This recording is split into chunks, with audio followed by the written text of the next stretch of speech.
Okay, I think we should be good to be live here.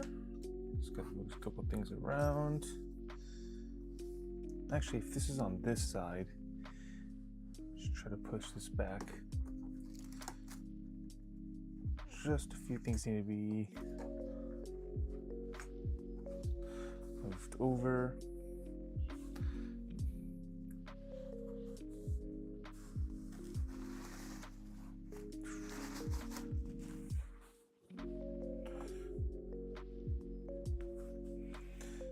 Okay. Very good, very good. Let's see, let's make sure.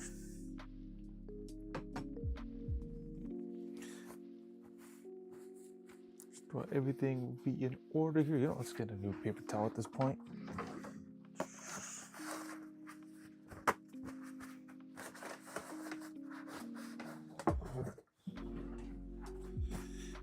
All right, so we'll be back. We are back with some time on Saturday to be able to do some painting of a few models, because I know for one, we could work to finish some of the Hellblasters, but I don't know. I think I'm actually be pretty okay with leaving them for now.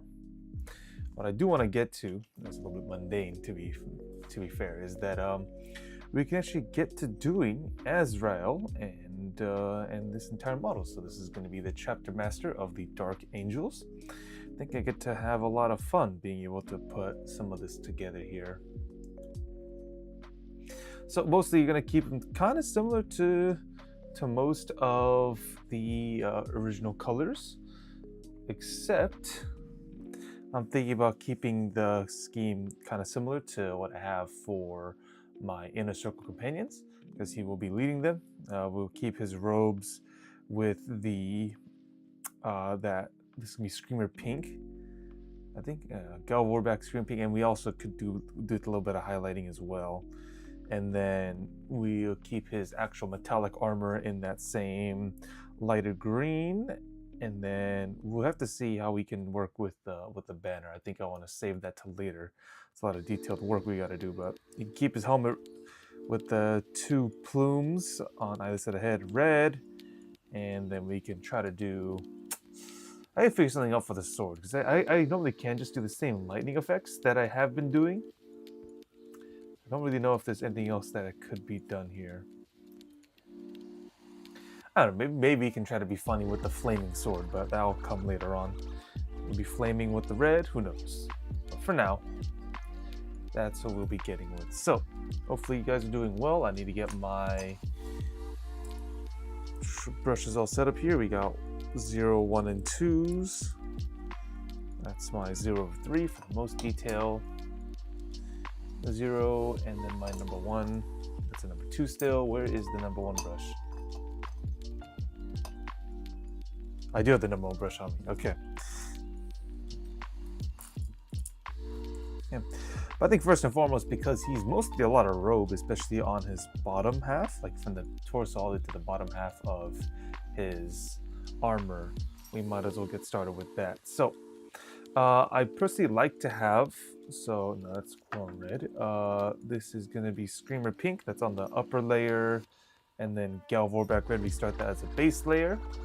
And then there's some pink we can get into with a little bit of Wraithbone. So we got these 3. Wraithbone's hard to read because it's a white on white, unfortunately. But Citadel, we have Wraithbone. We'll be using that to mix some pinks, but mostly it's going to be the base coat of Gal Warback Red as a nice deepish purplish red, and then Screamer Pink on top to make his robes stand out a bit more.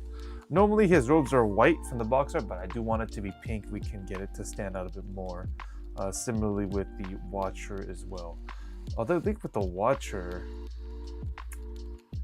maybe we can make the Watcher green as well. I think having the Watcher in a much darker green might be better contrast, but we'll get to him later as well. What is more important is that we get all this going here. So let's see what can be done about this.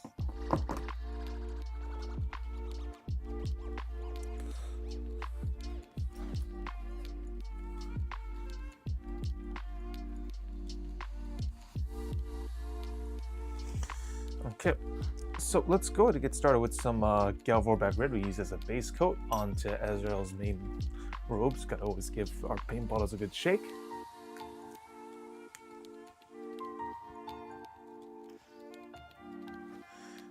And then let's just reserve this spot on the wet palette for it.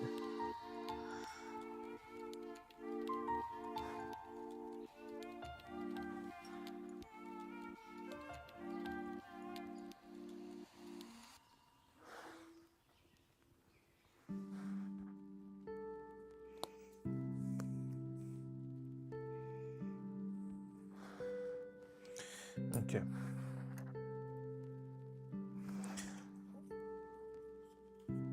So what we're going to be doing mostly is just getting this first coat underneath, and then we can focus on trying to get some highlights with the Skimmer Pink on afterwards.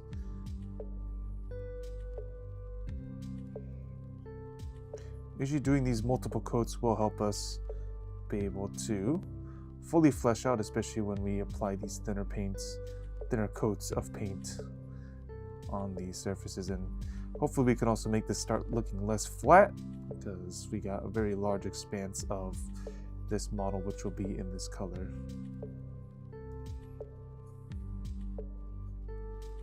Okay, and we need to turn that off as well.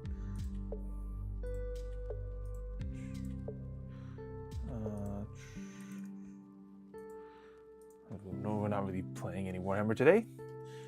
Not really on the schedule. Unfortunately, I do need to take off within a couple hours, so we're going to focus on painting up the sky, and that should be about it.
Some messages here.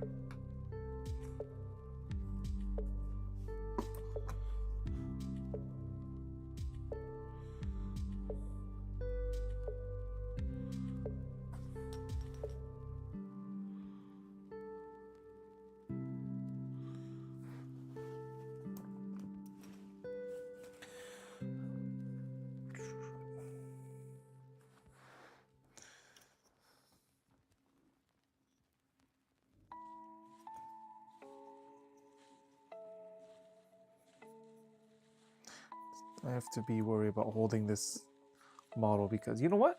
I think I should invest in getting a better model holder for this, because I don't want to keep holding him nearby the banner because that's gonna be sheared off.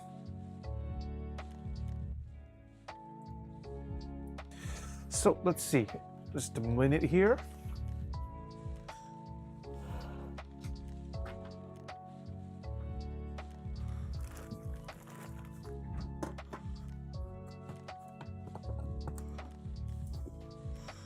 I need to get inside my Warhammer case and grab a little bit of this museum putty.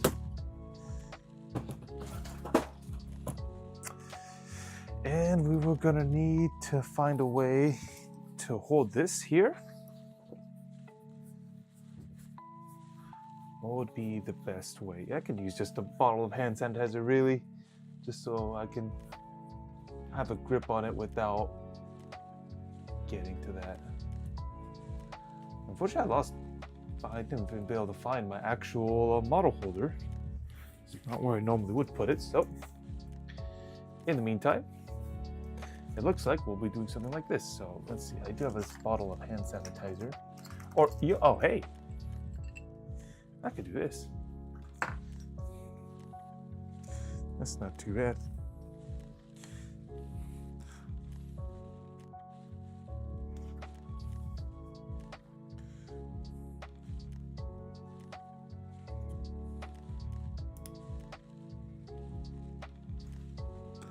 So I don't shear off anything off of this side either. Because we need to make sure that this whole thing stays in place when I'm moving it around and all that stuff.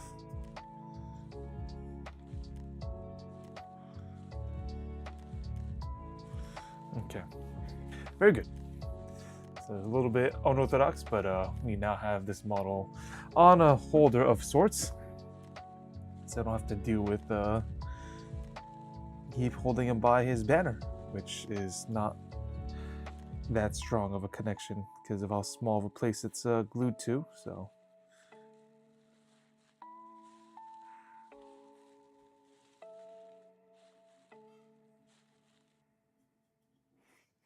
let's see, can we get into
it's an odd angle to get into here.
there any other parts that need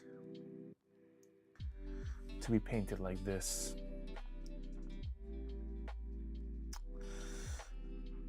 I don't think so, not for right now. Okay, then let's go ahead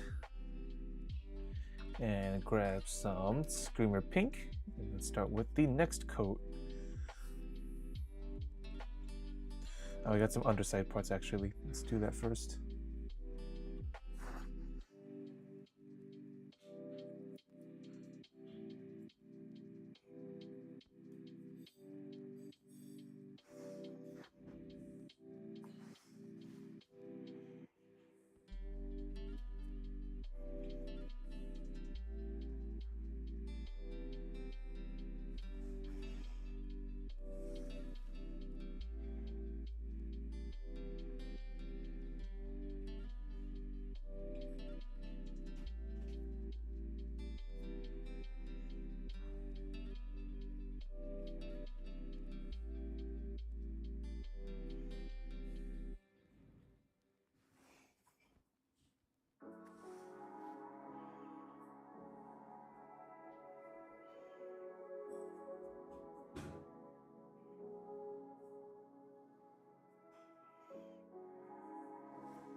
Okay, that'll do.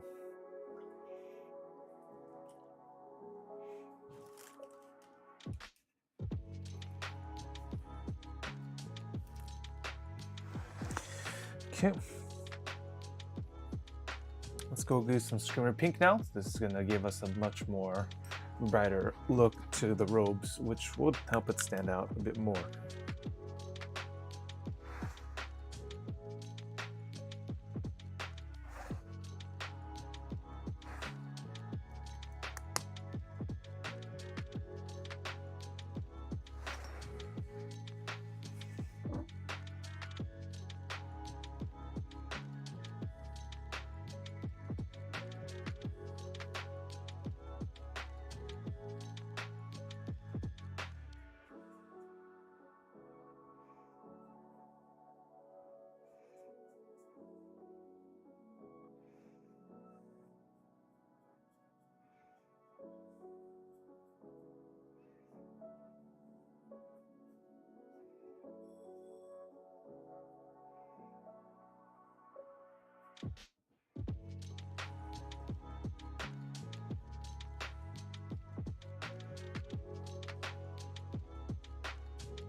Our classic only Twitch disconnecting somehow when I'm only painting though.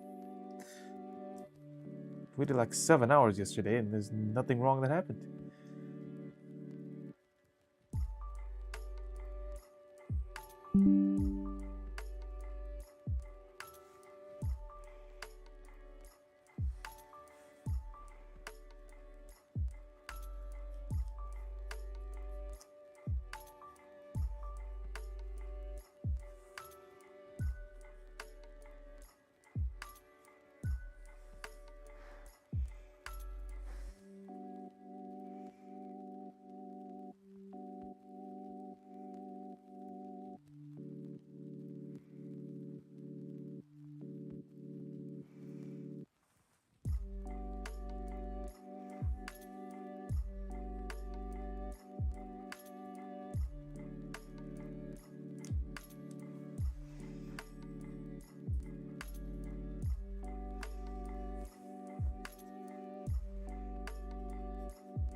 I was getting these weird angles to finally get into those crevices, but it's kind of what needs to be done right now.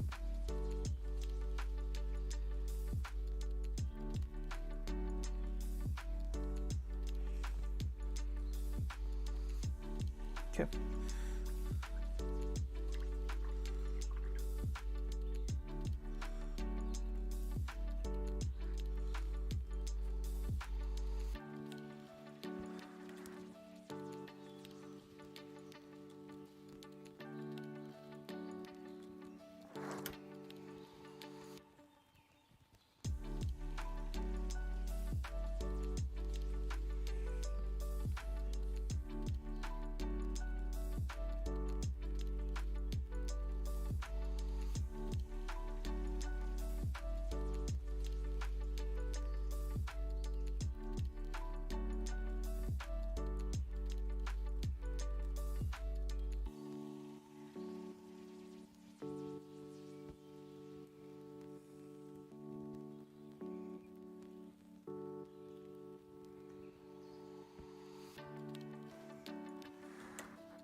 Some of the pink edge highlighting should go. I think really some of it really matches up.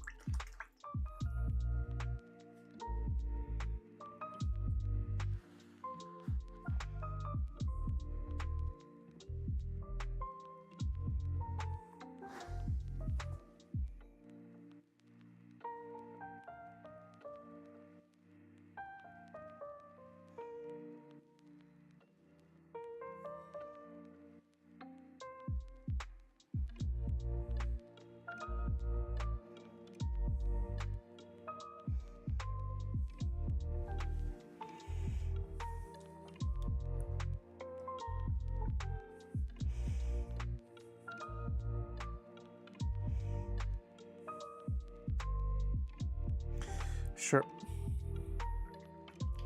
Let's swap to my number 1, and we can start adding some Caliban green to the armor.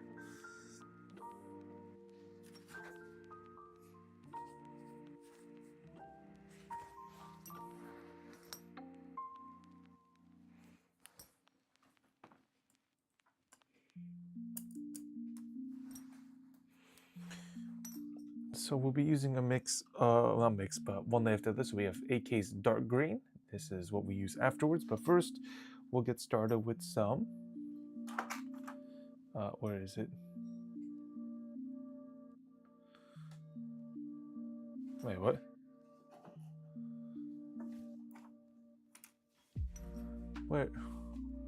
Where is my Caliban green?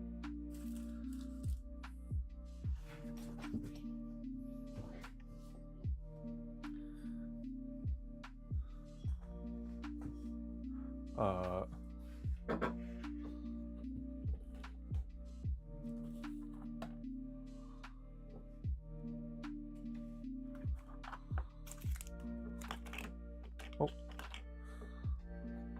there it is.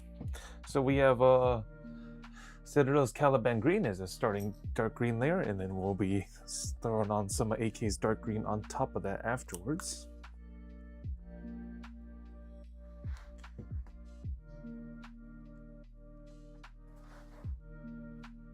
Oh, kind of dunked all that in there. It's a bit more than I bargained for. Got a lovely second Twitch disconnect. We're just doing great on this painting streams.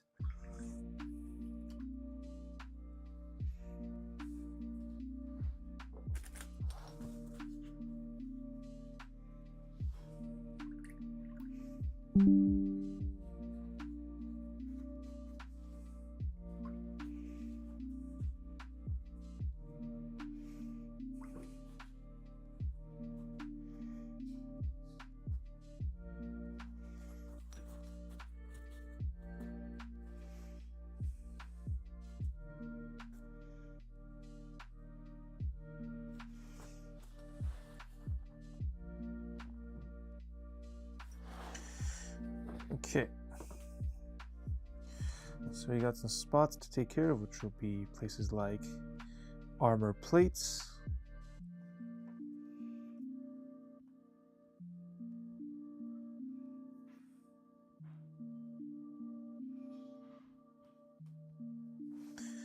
and then his power pack as well.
Got a couple skulls on the power pack on the side.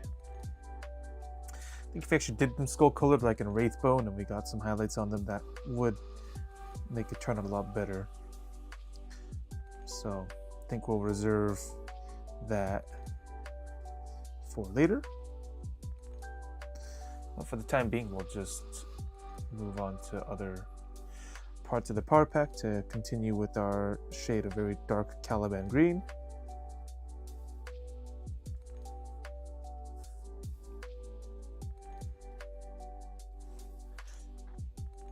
And we'll keep moving this along.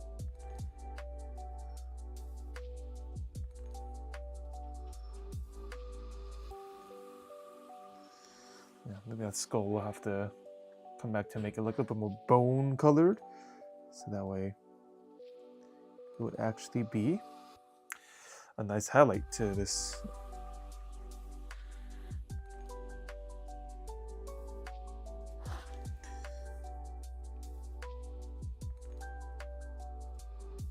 Oh, the bristles are veering apart right now.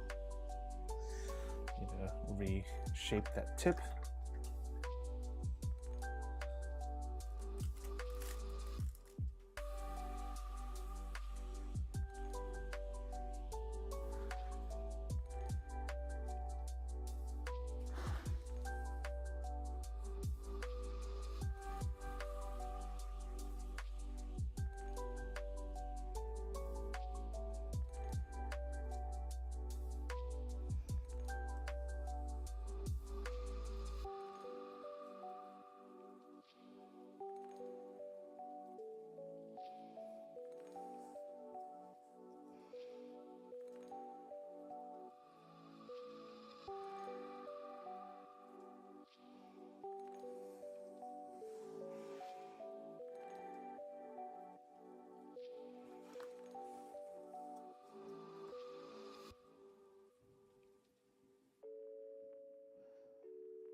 Just got a lot of things in the way of the shoulder pad.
Let's actually get some more Caliban green. I want to try getting the Watcher now and the dark Caliban green. I do need to take out more from the pot.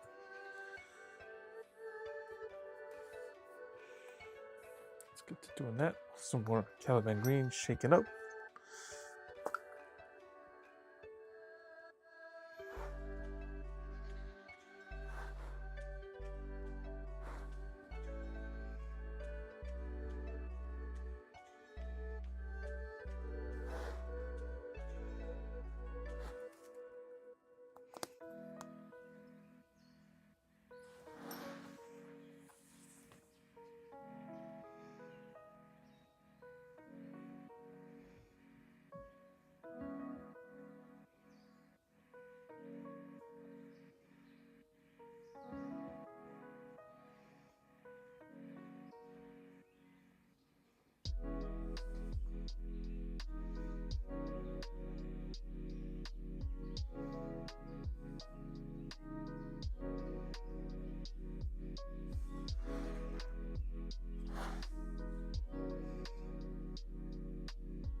Lots and lots of hard to reach places for this guy.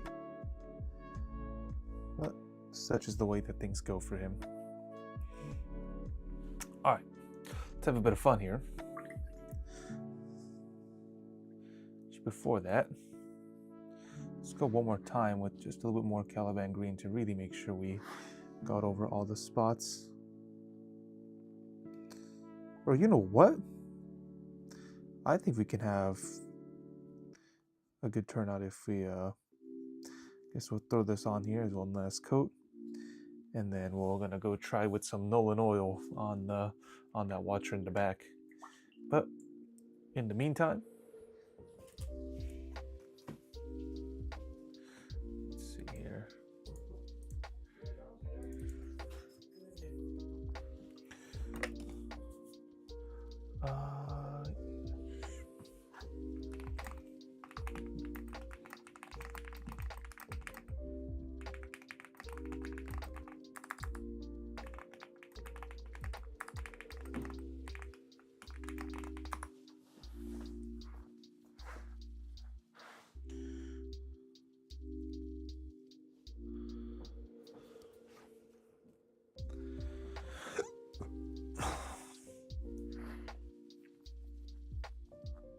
Now we need some of this AK's dark green now. So I'm using this to go over the same spots on Azrael to be able to give his armor a lighter sheen to it. And it's really hard, as much as Caliban green is kind of the box way of painting Dark Angels, it's just really difficult to see where the green is even going for this guy. So I personally would like for a bit of dark green to help bring this all to life.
The good thing about using this dark green is that we can just quickly go over the spots. We don't necessarily make very thick coats of it, and then the Caliban green underneath will still take care of most of the darker spots that are underneath the areas that we can't really reach that well with the brush. So at least there's that going for us.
Sure, we'll go with this for now.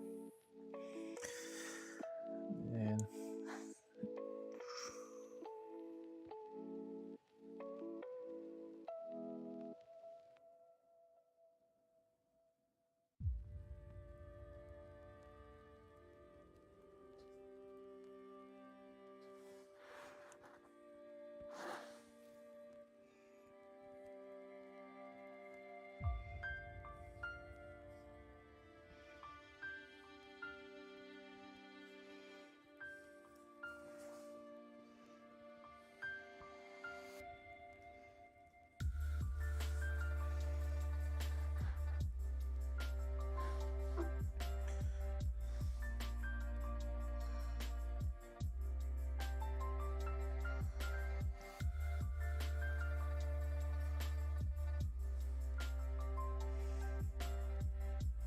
okay.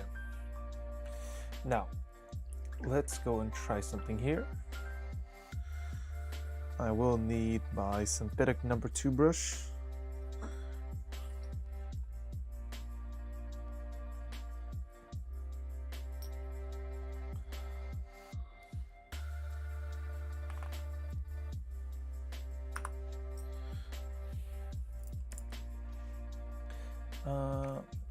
Synthetic number 2 is this guy right here. So, with this guy, we're going to use a bit of Nolan oil, the very classic shade, so we can try to get some of the texture out on the Watcher in the Dark.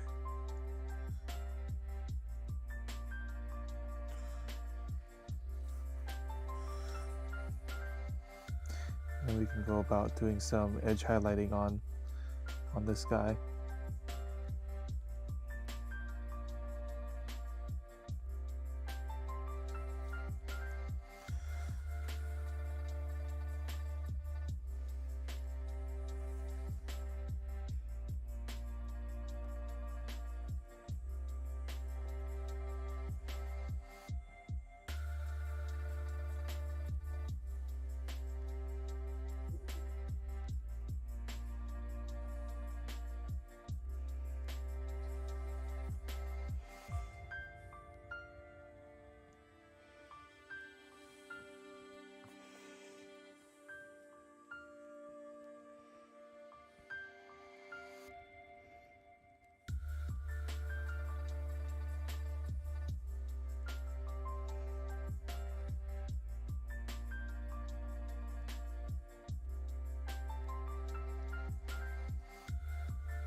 Okay.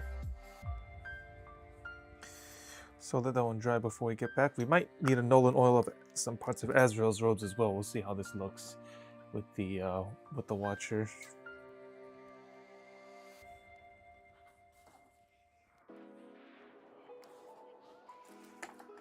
Okay.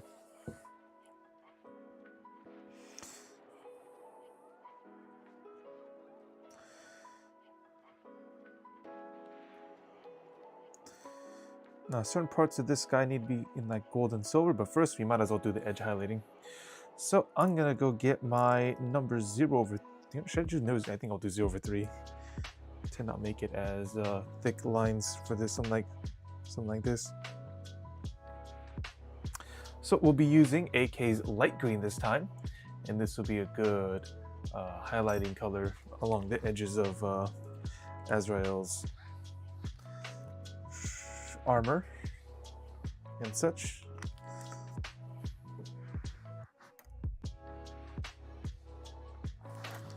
So as with things with highlights, having thinner coats actually is nicer to work with edge highlights rather than thicker ones. So we will get more control over how things will look.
There you go. Yep. We've got. Hang on, why is the notification not showing? Sorry, it didn't show properly. We got Akiden13 following the channel. Yes, thank you. Sorry, I put it on my different monitor, didn't show the notification. Yeah, but we're just painting and chilling today. Just working through our Azrael model, and right now doing some edge highlights of this guy, because there's lots of spots which we can definitely highlight, because lots and lots of different small details that are on this model. And what is that? I don't even know how we get that sound on there, but yeah. Okay, Akiden says, what green do we use for Azrael? Yeah, it's going to be, so for, actually there are three colors here that you can see. So I actually start with this darker green. It's going to be on the Watcher. That's going to be Citadel's Caliban green, but that also went on Azrael as the starting base color underneath. So this will capture all the parts underneath in between crevices. And then we also have AKs. So AK has a line of acrylic paints. We start with dark green, which is, it's called dark green, but it's actually quite a bit lighter, as you can see. That's the main green that you see on this model. And then lastly, we are using AK's aptly named light green as well to be doing the edge highlights that we're doing right now. So you can see the spots on the very edges, which are a lot brighter because we're using the light green to do a lot of edge highlighting, and we got plenty to go around.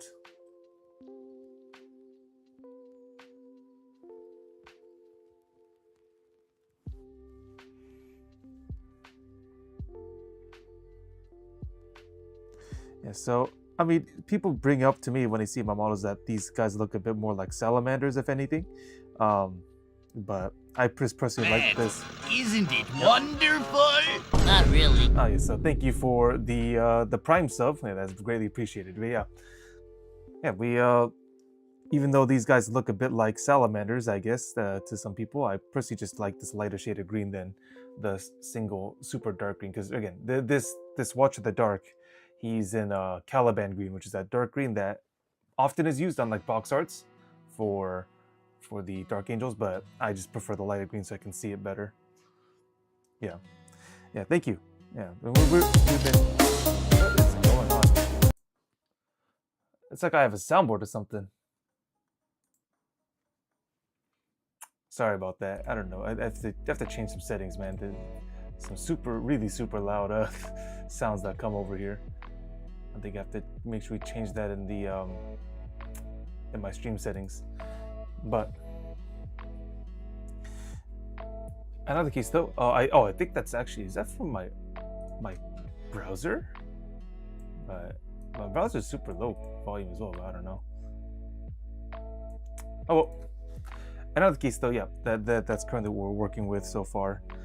And then yeah, on previous live streams we worked on a squad of 10 Hellblasters. Some of them you can see all the way on the left side of the screen.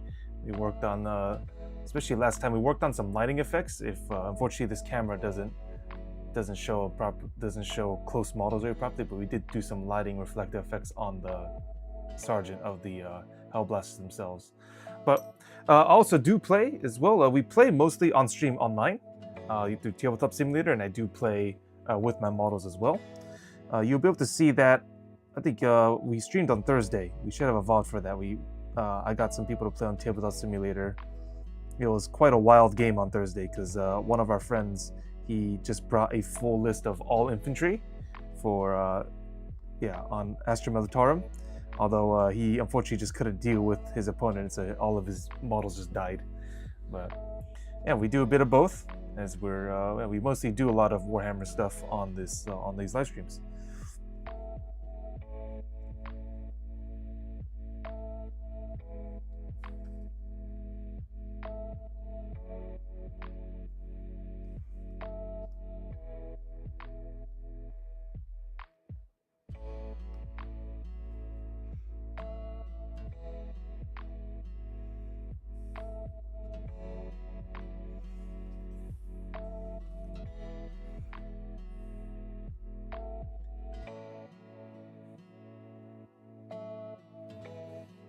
I started Dark Age, I built some Deathwing Terminators. Yes. Okay. Yeah, it took 2 hours to build the sergeant. Yeah. I have a squad of Deathwing Knights also. Yeah, that was a little while ago when I finished them on stream. Do I have them available right now? I can show you what I have so far. I don't know. I'm not really looking to get any more. None of my lists need any more Deathwing Knights. Although they are quite nice, and all my friends complain about how strong they are, of course. But I guess we'll take out one of them. Yeah, I mean all 5 are painted very similarly to each other. There's that guy. So yeah, we got I got the full squad of 5 Deathwing Knights as well that we painted up. And this is kind of where my painting style started to come together a little bit more. So it's kind of harsh lighting on this so far. Let's pull that away actually. Yeah, so we got some nice gold highlights with the Wraithbone as well as some other colors on there. Yeah. I mean the details are kind of there. I think if I were to do it a bit better, I mean the edge highlighting wasn't that good. This is my first time experimenting with some edge highlighting, and it wasn't amazing. But yeah, so obviously the base coat is going to be actually I had to mix some paints because for this guy I used AK's Grimy Gray. But I mixed that actually with some brown. There's some Waffen Brown from AK's line of their war simulating games. So that got it to a much darker color because again, the idea is that you start with that darker levels and you work your way lighter. So that way I went up to Wraithbone, which was Citadel's. That's kind of their go-to. It's kind of hard to see because it's white text on white on the white paint. But yeah, it's Wraithbone is the name of the one that Citadel uses mostly. Especially for things like the Deathwing colors for that bleached bone, slightly off-white effect. So that's what they have. And I got a whole list of all these guys that still need to base the models. I know some people yell at me for that, so we'll get to basing models soon enough. Just got to finish painting the actual guys.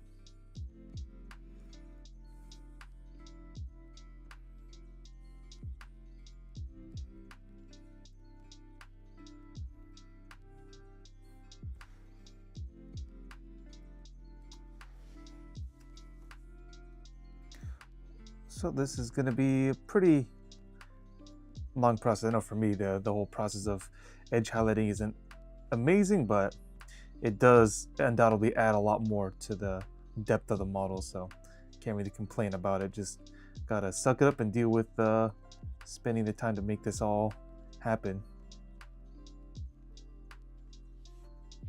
The Typhon Asher's paint for the airbrush. Okay. Yeah, I actually don't use airbrushes. I don't have a problem with it. I personally just stick with just regular paintbrushes because I don't want to go out and buy a whole set for an airbrush and then buy specific paints for it and stuff like that. So, and the Twitch disconnects. Perfect. Always when I'm on a roll is where the Twitch will disconnect, and we gotta wait for that to come back online.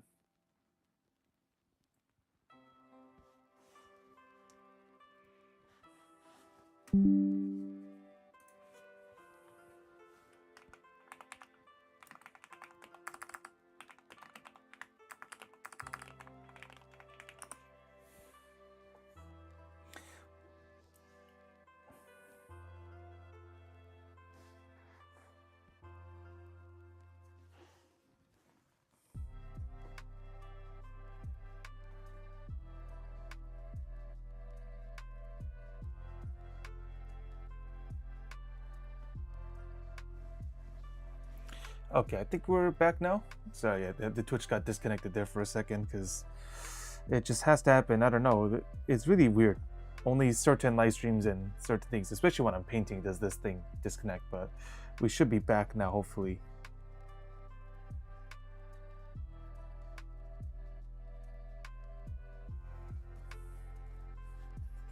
Let's see here.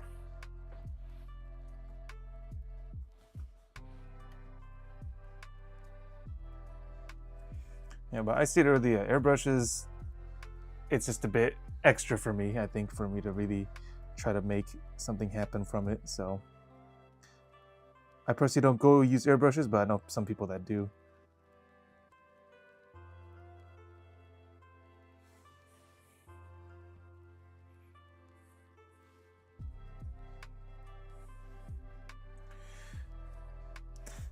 Yeah, well, yeah, it is. You're absolutely. It's not gonna be easy, and I have to spend a whole section on his banner for sure.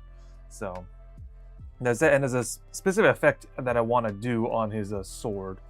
I've been getting away with doing a bit of lightning effects because he leads a squad of inner circle companions, so they got great big swords you can work with. Because I kind of find just standard steel kind of boring. You know, these are great big power swords that are like basically relics, so they gotta have some effects to them. So yeah, I got away with some lightning effects on some of the inner circle companions, but with Azrael, I don't know if I have what it takes to try to do like a burning effect on the blade to show that he's having the fiery sword of secrets on him. Which, surprisingly, even though it's a great weapon in the game, I can't seem to do a lot of consistent damage with it. With specifically Azrael's melee weapon.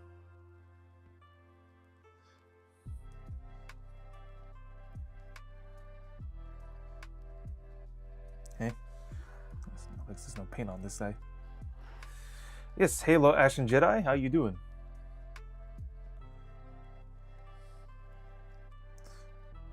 I believe you showed up last time, right? For just a little bit.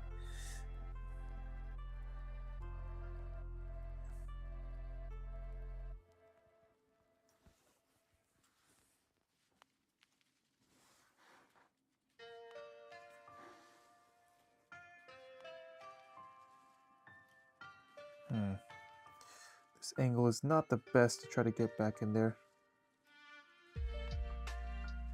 That's what we have to do. Yep. Yeah, there you go. Yeah. So I did remember, yeah. So yeah, this time we're actually painting. I know you caught us last time where we were just I was just doing some we're just doing some live games, but today we gotta paint, so that's what we're gonna do. Make as much progress as we can on Azrael over here as the chapter master of the Dark Angels.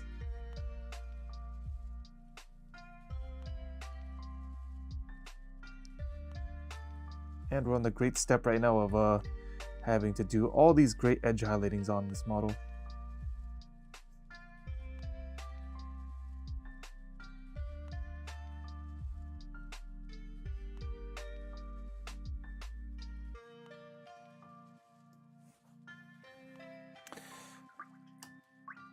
I gotta keep resetting this brush too, can't let the paint clog up on these real hair brushes.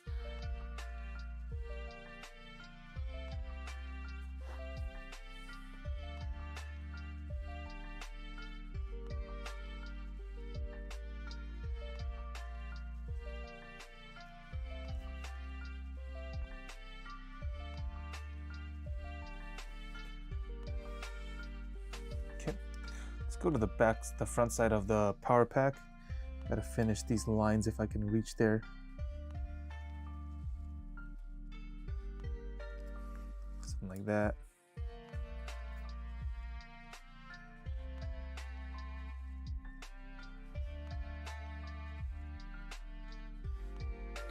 First mini painted, yes, mostly finished. All right, and then you're the one who got the Wrecker crew, is that correct? Right, the orcs.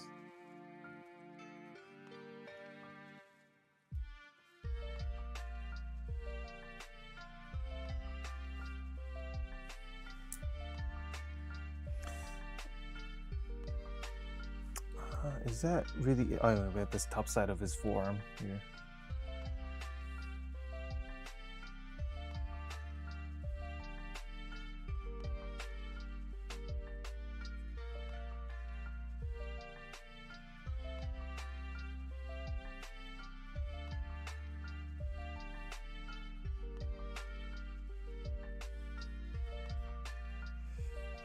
Oh, that's no, you're the one to start. My bad. Yes.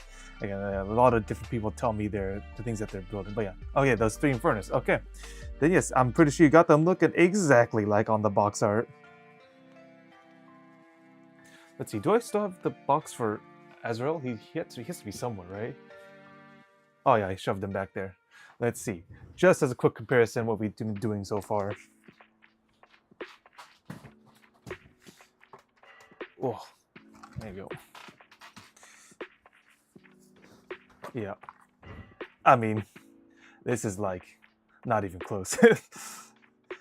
Although, yeah, they look like they use a different green on their on the armor, but it's fine. I mean, again, I started off because this guy obviously has the white on the robes, but yeah, but I did think white robes are boring because he's leading a squad of Infernus Marines. Yeah, so he's me leading these guys, so they're gonna look slightly similar to each other, at least with most of the coloring on them. So that's what I have planned for this guy. Super chunky white paint. That's unfortunate. I guess they don't really quality control the paint when you buy them off a box instead of just buy them individually from the store.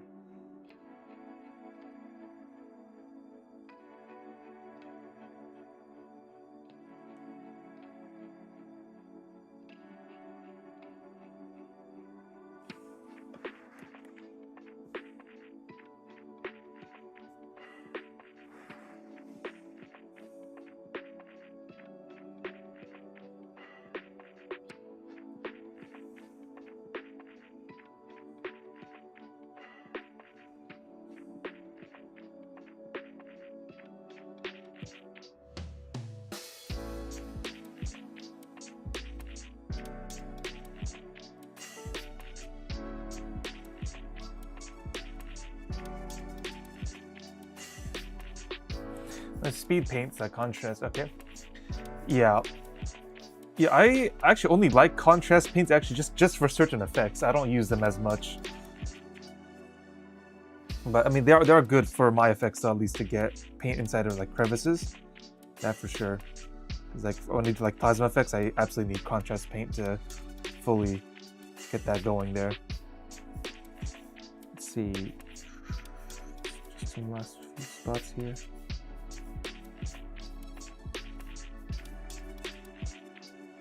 Yeah, that's fine. Okay. I think that will do it for most of the edge highlights for Azrael. And so titanium white. Yeah, there's a whole issue about like whites that people like using. I personally have my white as Vallejo's white. That's a different company. And then I like it just because it flows a lot easier. And that's usually what I need for whites, is to just get into specific areas.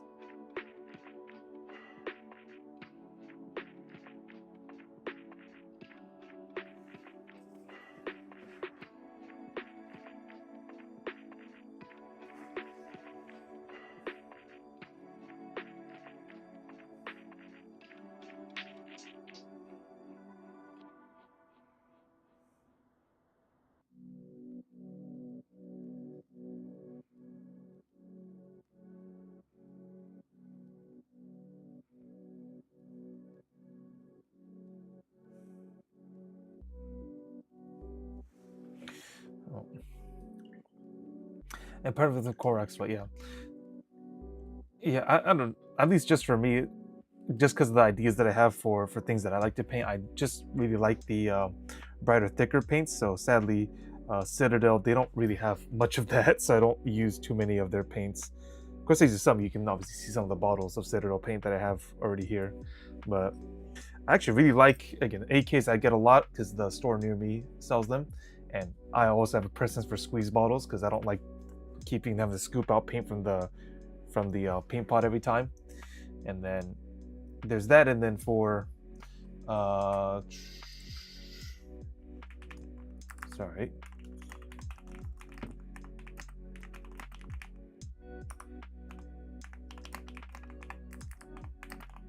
We might try to also get, I do need to bounce it in like a couple hours, like 2 hours now, but maybe we'll try to get a live game later tonight as well. But nonetheless, though, as I was saying, yeah, I do like squeeze bottles a bit more, and then the AKs is great, and then as well as I use war paints. They also have really good pastel colors for very strong colors that I just want straight on things like armor pieces. So I have a Tau army as my main army, and then I can do something like this with most of their paints to be able to get pretty easy and distinct colors on things like this. So that's currently what my ideas are. Yeah. Monastic Green, yeah. Yeah. Vallejo's, it's kind of hit or miss sometimes actually. I do like a lot of their paints, but some of them are just like, if it's too watery, I'm just like, ooh.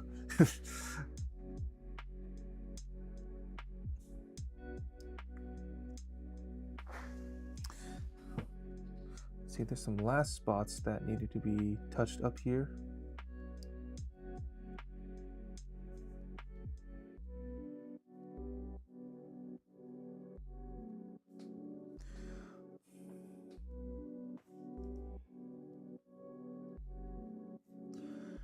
And then lastly, just a couple spots on his left foot. Oh yes, yeah. Oh yeah, the brushes I'm pretty sure in the box. Yeah, Ashen Jedi. That's the sad part, is that you don't really get very fine detail brushes to do things like eyes.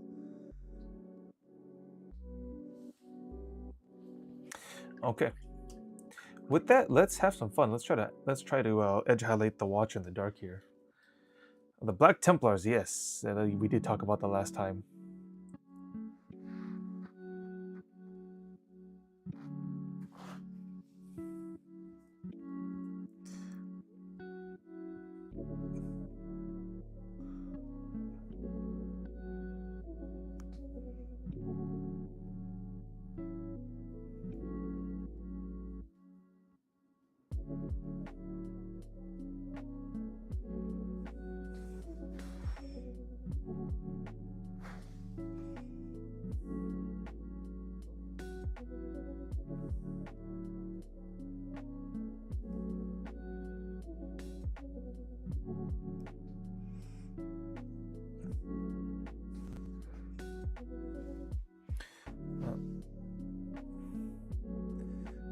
So welcome. Okay, yeah. Well, Ashen Jedi, we'll have to see then. Maybe we can set up a game later on, because we do have games with viewers sometimes if the timing is correct. We have it online first so they can learn and try to test out different builds. At least that's for me. I like online the best for that, is so that you can really test out your lists and get used to all the rules and stuff like that.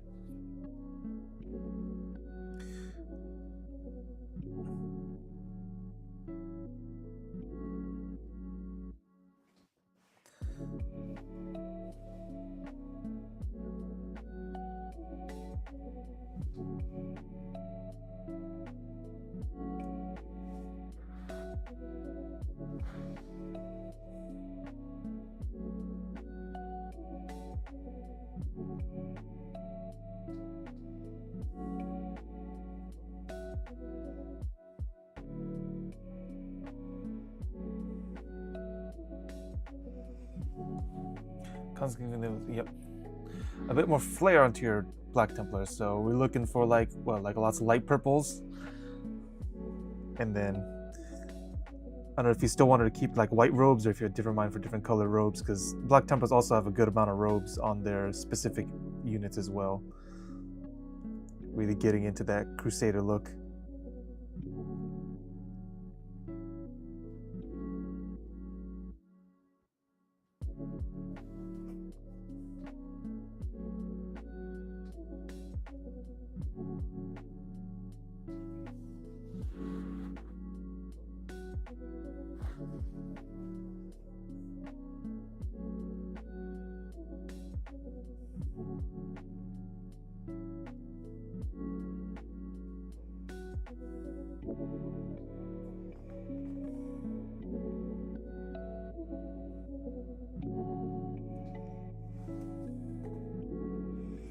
I'll just about do for the Watcher there. It doesn't have to be exactly all that detailed. He's just kind of chilling there in the back with the scabbard. Dark purple green, almost like Obsidian in Minecraft. Oh, and cool teal. Interesting. Yeah, that does sound very interesting to have as a possibility.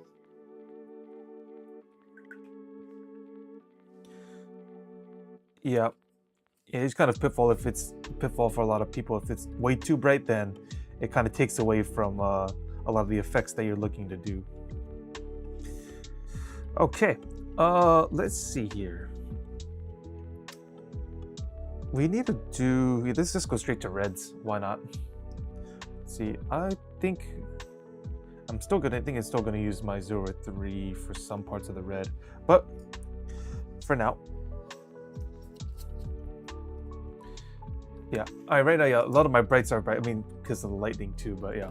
But overall, for some people, pitfalls, if things are too bright, then it kind of takes away from the effects, sadly. But nonetheless, though, let's see. I think we're gonna go into using some Mephiston red, because there's a lot of spots which need to be colored up in red for this guy. A lot of swords and the motifs for the Dark Angels. The 2 plumes on his helmet need to also be red, and then some of the wax seals on his purity seals as well.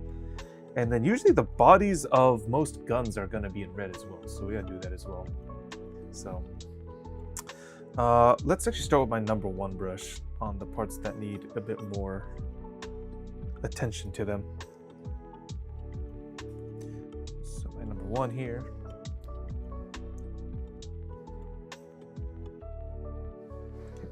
So Mephiston red, always got to make sure with your Citadel colors, got to give him a good shake. Can't be having any of the any watery business just surfacing its way to the top.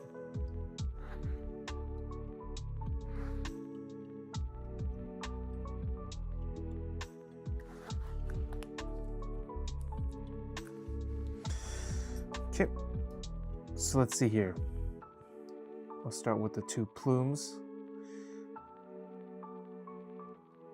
And then we'll get some highlights on this as well, to at least show a bit more of the depth to having all these feathers here colored this way.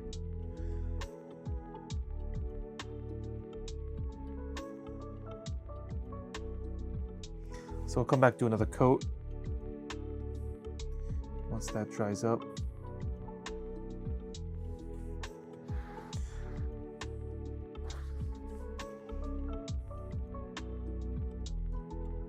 Oh geez, we got some feathers that are just right next to the banner itself.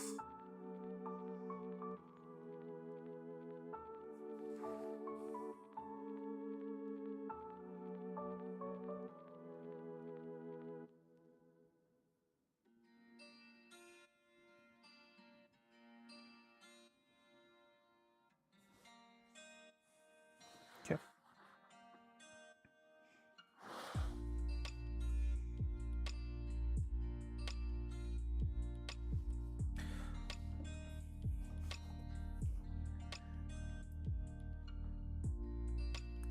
Yeah, I mean, I personally just, I obviously, you see, I already assemble and then paint. A lot of times, if things are really stuck together, you can kind of ignore it, because if things are really close together, there's no point. The issue about painting first and then assembling with, especially with like glue, is that the glue that people use, like the Tamiya's extra thin cement, it will actually remove some of that paint in the places that start connected together, and then if any glue spills over, it really messes up the whole paint job that you had earlier. So most of the time you are just supposed to just paint over after assembly, and then you just got to deal with the angles and then all the other issues. But again, things that are like really stuck between, so it's kind of a whole thing, because like I have like a couple of Hellblasters here. So this is one of my finished Hellblasters.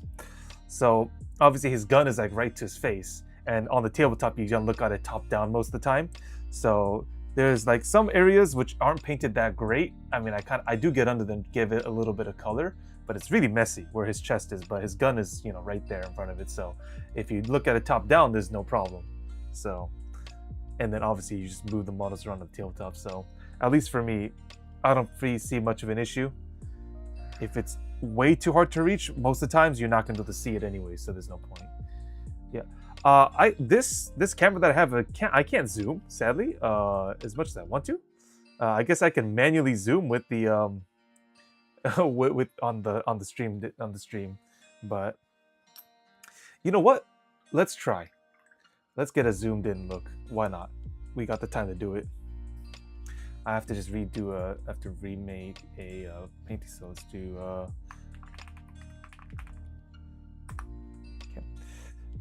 so let's see. This is going to be a little bit interesting because I don't know how much information will be lost because I'm just going to have to blow up the camera footage on the streaming app over here. Yeah, I mean we kind of lose a lot of information there, but that's kind of what we're looking at right now. It's still kind of blurry because I just blew up the whole picture, but that's kind of what we have. So again, it's not very detailed with some parts that are underneath his on his chest. But again, the idea being that if you're looking at the model from top down, that really makes no difference for something like this. And you focus on the things that you can see, and then everything else kind of falls into place. So let's get out of that zoomed part of it. Yeah, I'll have to invest in hopefully a better camera as we keep doing this and we keep getting our following, and then we can get a better camera that can zoom up as well as focus on things that are really close. But as of right now, this is kind of the best that I have. Yeah. Which is an upgrade. Earlier streams, I had a much worse camera and you couldn't see a dang thing because like the exposure was horrible, and so all the light reflected on everything and it looked horrible. But thankfully now things actually look pretty all right for now.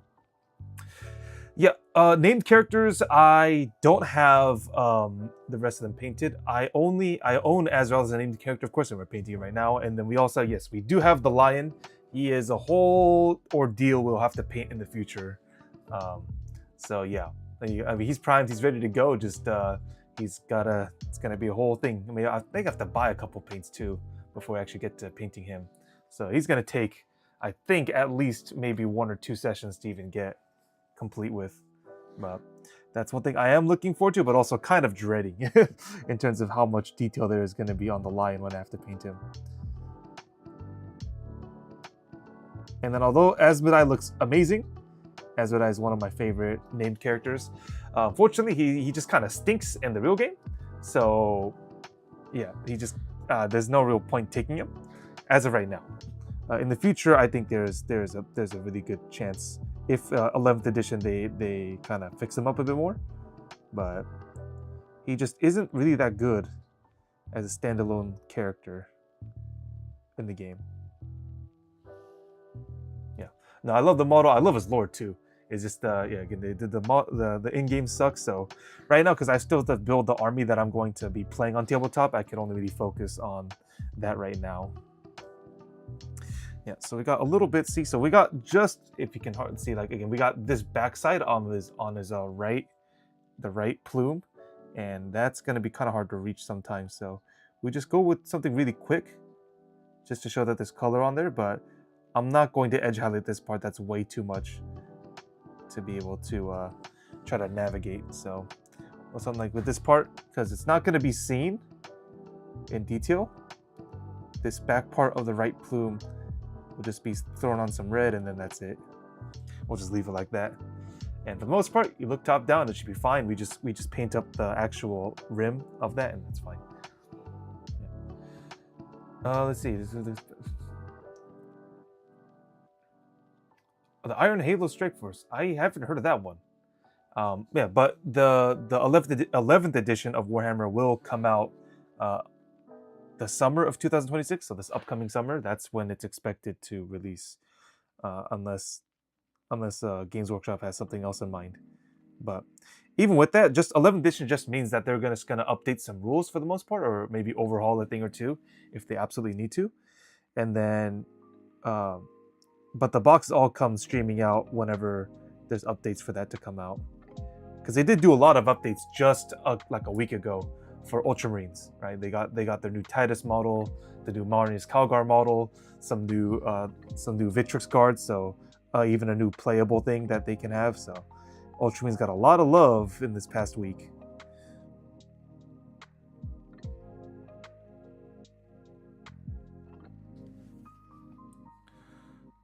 Yeah, 11th edition is expected to come out in summer of 2026.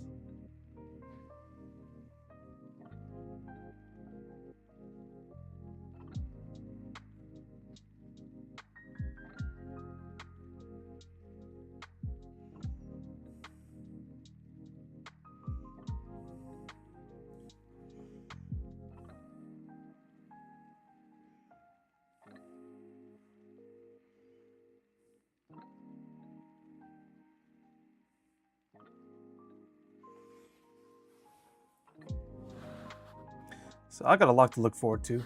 I know my friends and other people I played against who are fed up with Tau. They want to see Tau get nerfed as always. And then, although I do have one friend as well, he absolutely hates playing against the Lion. He wants the Lion to be completely nerfed. It released last week. Wow. It's all done 15 minutes. Jeez. Yeah, online releases are always going to be like that. And we got plenty of people who are trying to scalp and all that stuff. And Games Workshop doesn't want to oversell an item. Otherwise, it just loses all value.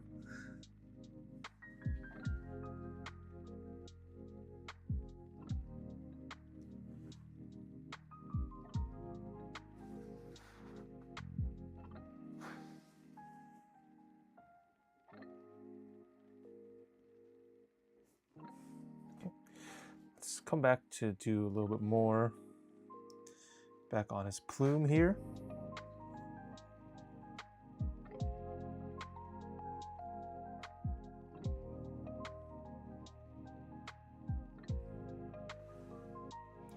Okay, we got some purity seals we need to turn red as well.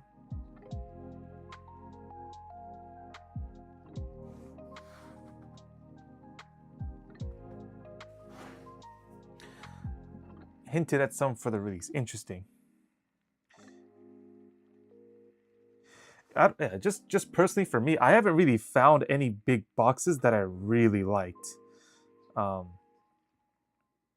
So at least in my whole experience playing and building, just like, at least for me, like, oh well, I don't really want this or this in the box, so like we'll skip it. But I know for some, I mean, obviously for a lot of beginners, that's really a good choice for them to get started.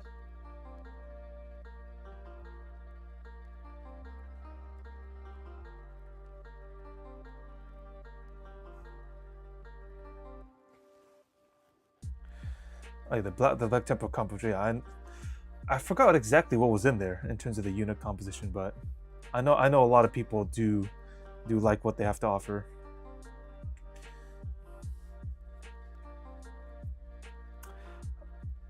Five Helpless, 5 Stormguard, 2 Dreads. Interesting.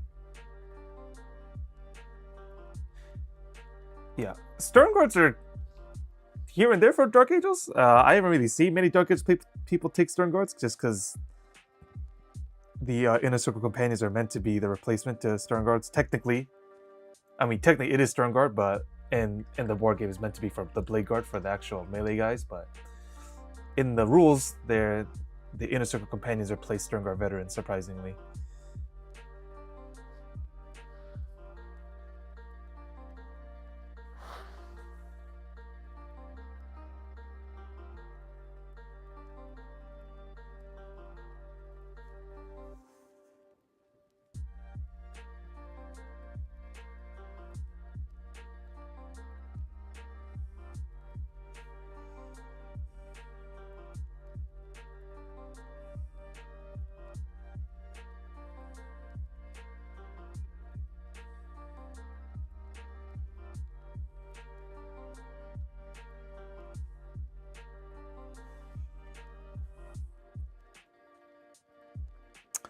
Anything else that needs red?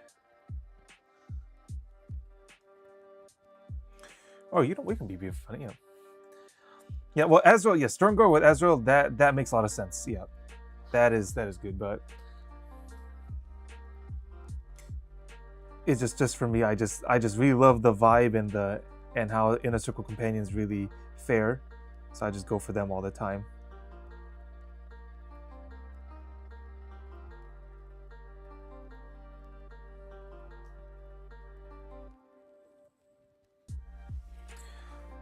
Yeah, Helbrecht is indeed one of the centerpieces for the Dark Templar, not Black Templar. Yeah, because of their. I mean, yeah, there's a lot of models to it. He's got that huge, gigantic sword that the servitors are cleaning.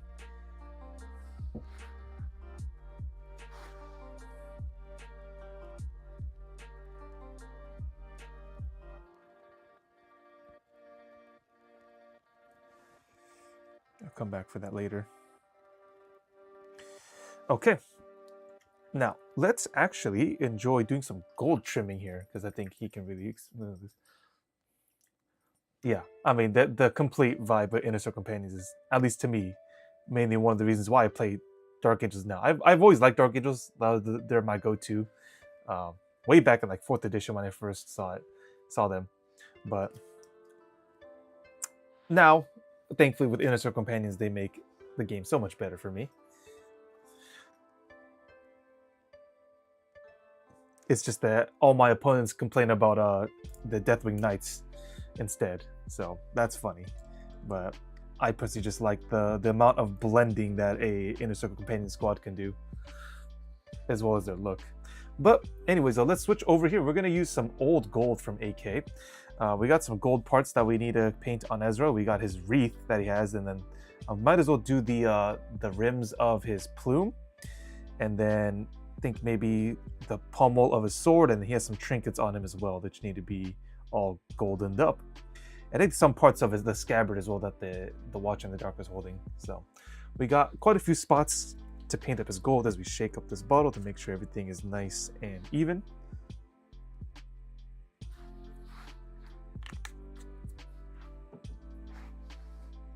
I'll be using my zero brush for this.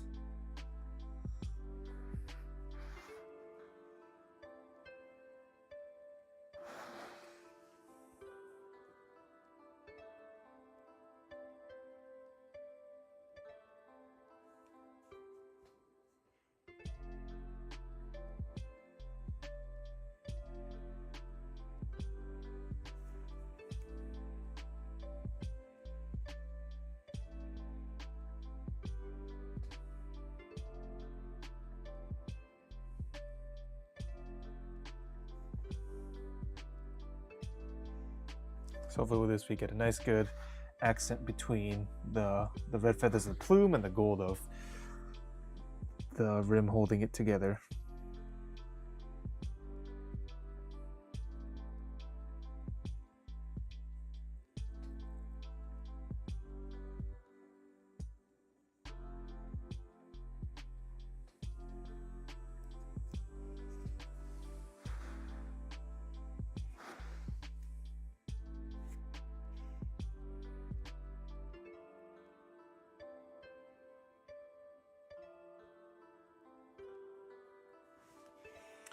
Good.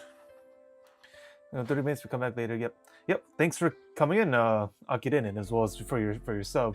But yeah, it was great talking to you. We will be back most likely, I think, late tonight, as well as our normal streaming schedule is gonna be on Tuesdays, Thursdays, and now we're trying to do Saturdays as well. So those are the days that I'm trying to be live to be able to showcase some of this stuff. And thanks for coming in.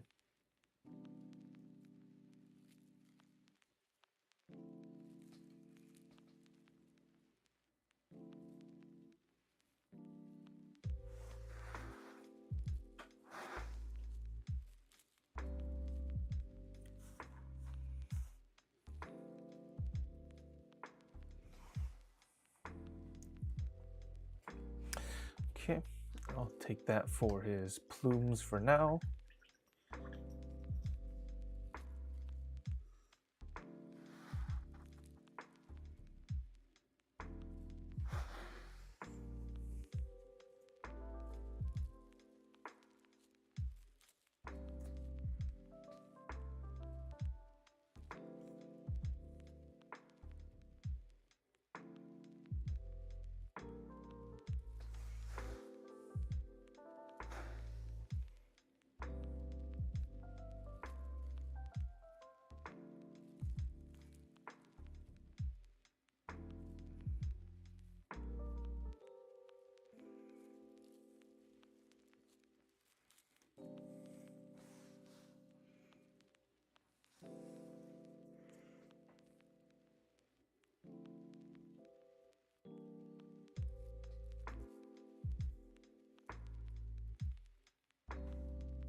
Some spots still seem pretty empty before we get to the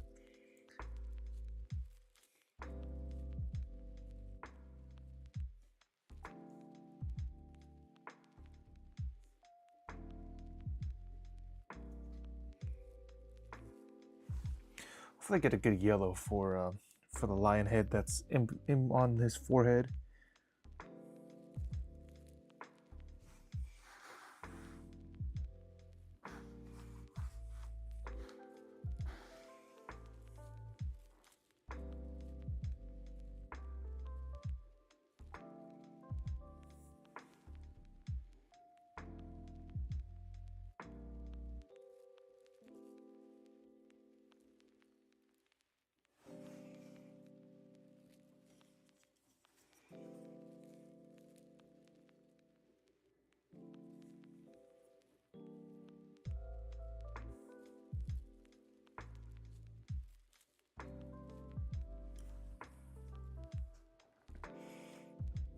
Okay.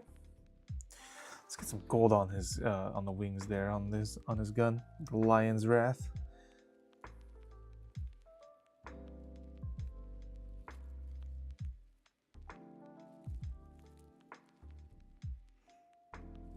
Did throw some nice contrast between the red of the gun and now the gold of this metallic accent piece of the wing.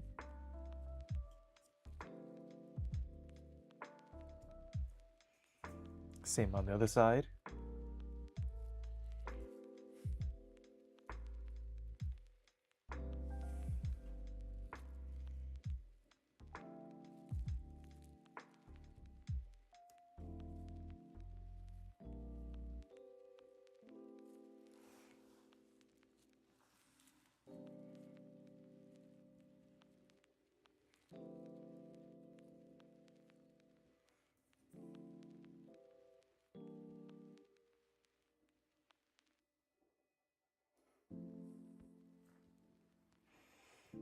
Okay. We have a couple of trinkets on him that need to be painted in gold as well.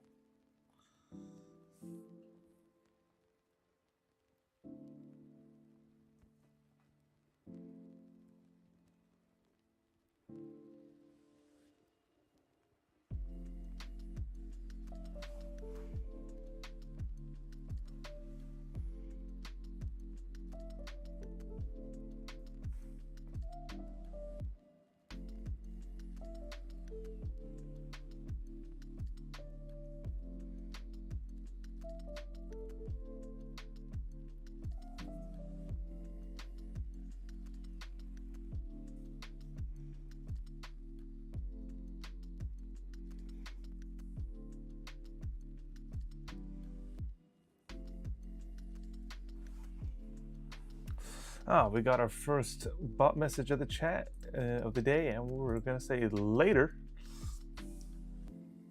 I ain't taking any advertisements of bot viewers from on this channel.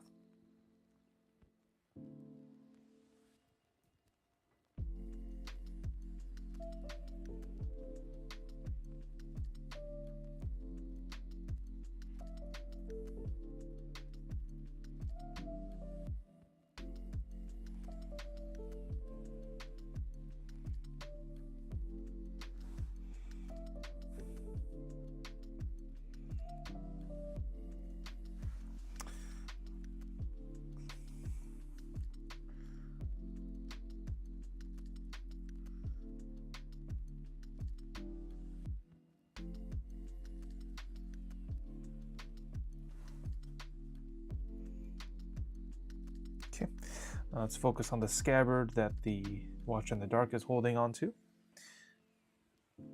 We can go ahead and get some of the metallic parts like the clasp all up into gold.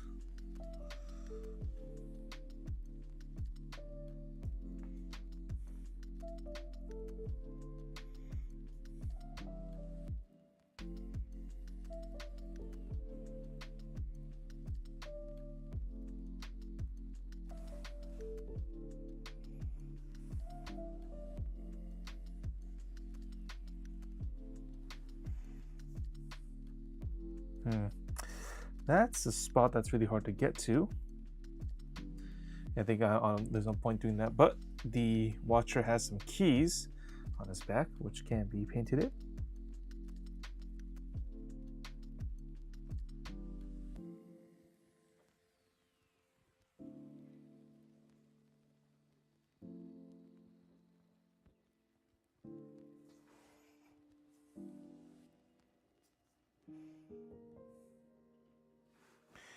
And then some of the rings on the leather belt out here.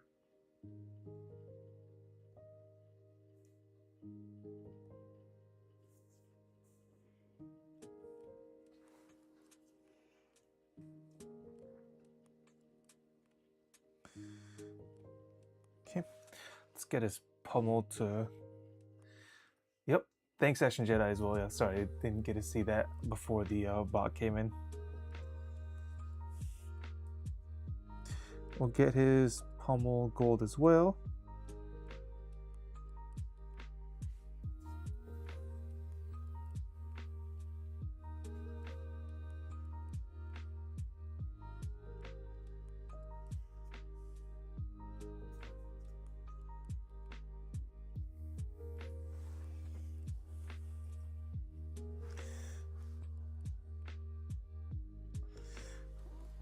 Let's get the topper to his banner here in gold.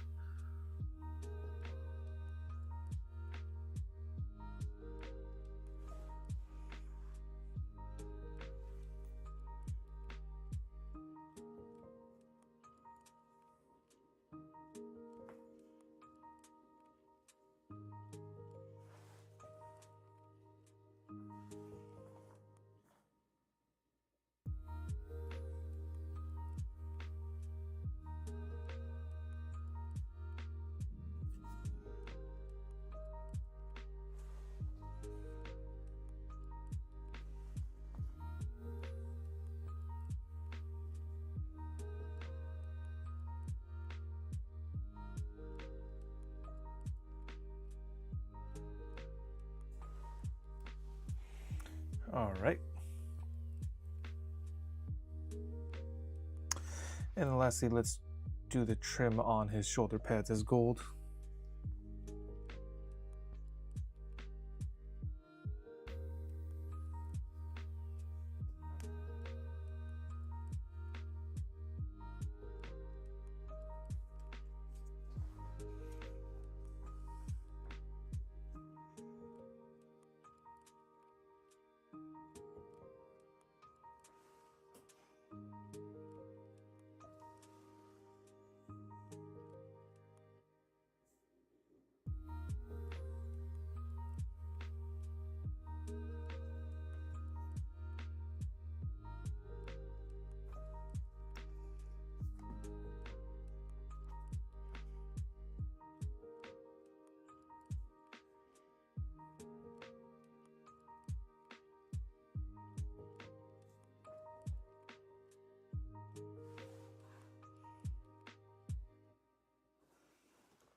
Okay. Got lots of the gold accents on there, which I think works out pretty okay.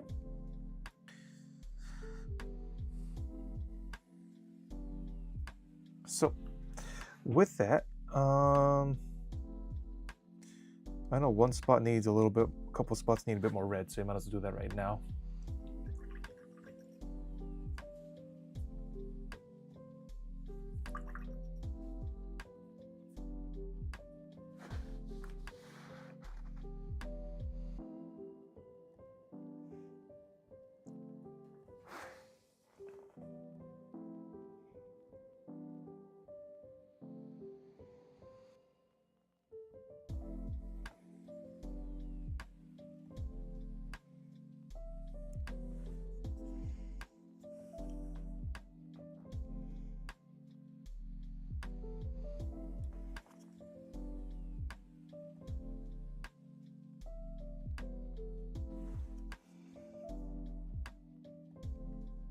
Sure. Okay.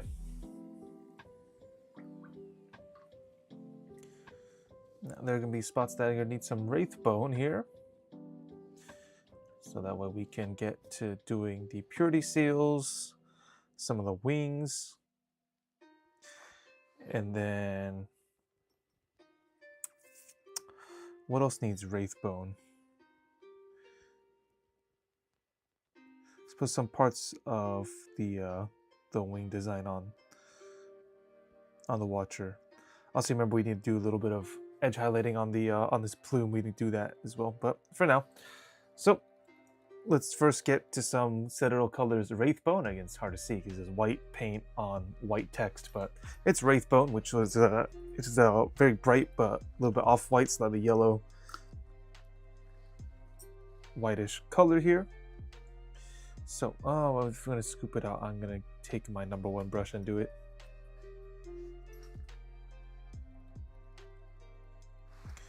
So I'm gonna spread some out. Because normally on the wings, anything pertaining to wings on these Dark Angels, I do like to use Wraithbone first, and then we can do some highlights with some actual white, and then a little more with blues, very, very light blue, that can really put a little accent touch on the wings.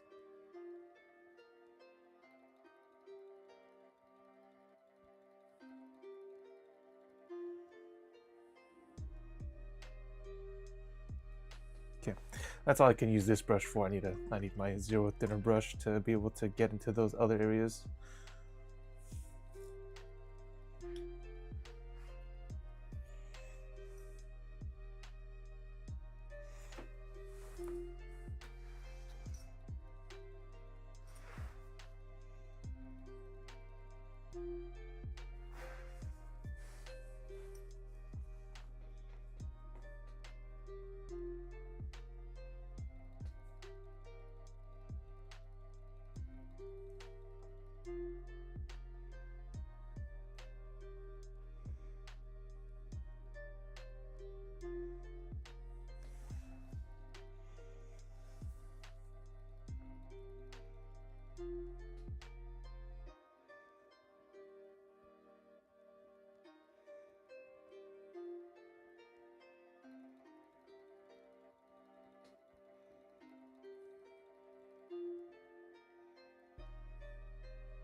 Maybe I can get away with throwing some Nolan oil on top of these, because my pretty seals kind of look flat sometimes because we just throw only Wraithbone on top of them. So we come back with the second coat, and we go to the other parts, and then maybe some Wraithbone, maybe some Nolan oil to let it stand out a little bit more.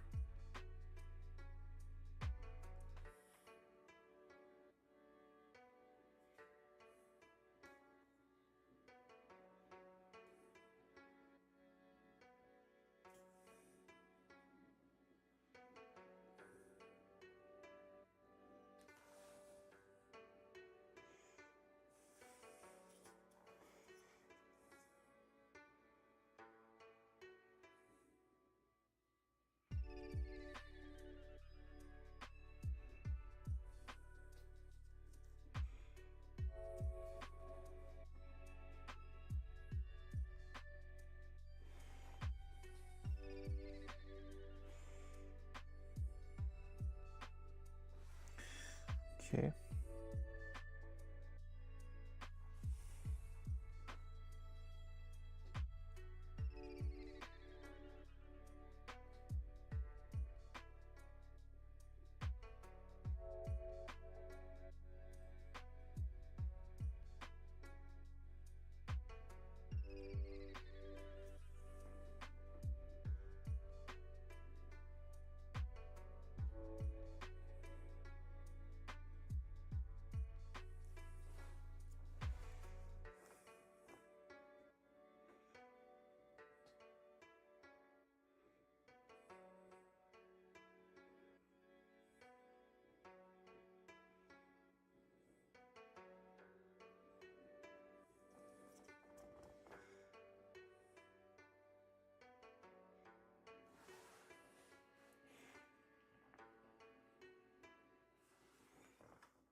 Yeah, I guess I'll have to take that for the best for the wings there. We got a couple more, lots and lots of wings actually on this model. But I suppose that's to be expected for the Chapter Master of the Dark Angels. So I gotta reach around here to get the angle of the wings. Okay.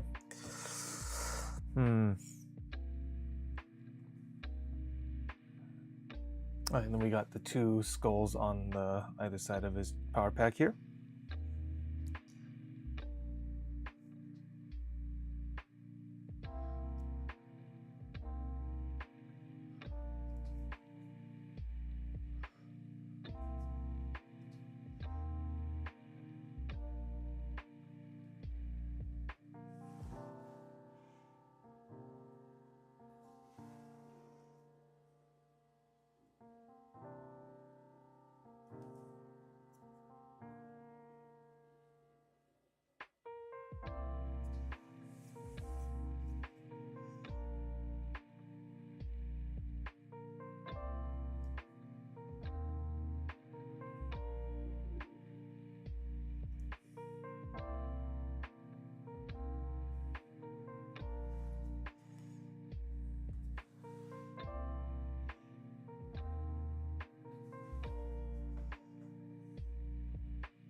Okay.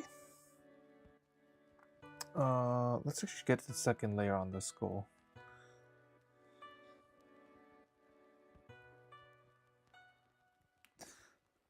Sadly, Wraithbone always comes out as you get to see like the brush strokes of it all every time, which is kind of a downside of using this paint.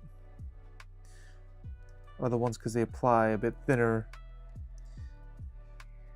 you don't get to see things like that. But I don't know, with specifically Wraithbone, when it sets, it doesn't set very evenly, and then you get to see your own brush strokes on the texture of the paint. So you're gonna have to go over it and do it again a lot of the time, especially after it dries. And we need to add a little bit more depth to those parts.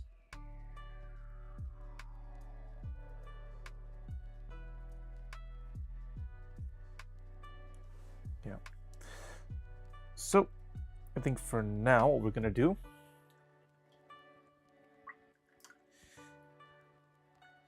just to get this to go to see if this can actually work out the way that I want it to. I'm gonna go get my synthetic number 2 brush, and we're gonna go with some Nuln Oil over all those parts. First off with the purity seals on the pieces of parchment, and we can try to see what that would give us in terms of an effect.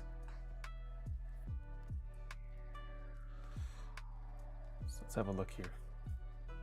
So we got Citadel's Nuln Oil, just a standard shade, just a way for us to get this guy going with a little bit more depth to the texture of the parchment here.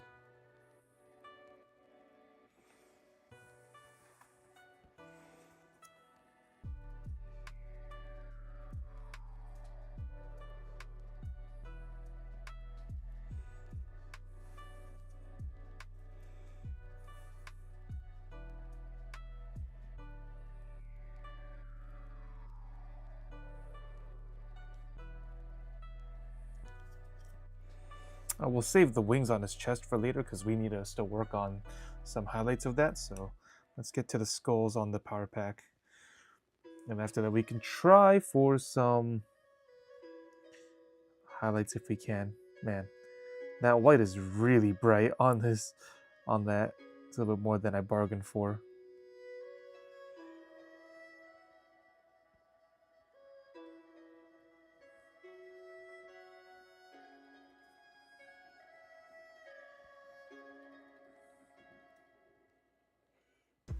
I have to go into some gray and really do some darker marks instead while we wait for that. And Twitch disconnected, of course.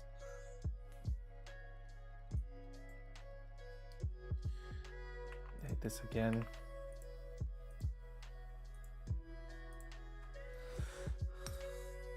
Oh, the Twitch disconnect, sadly. Wait for that to reconnect.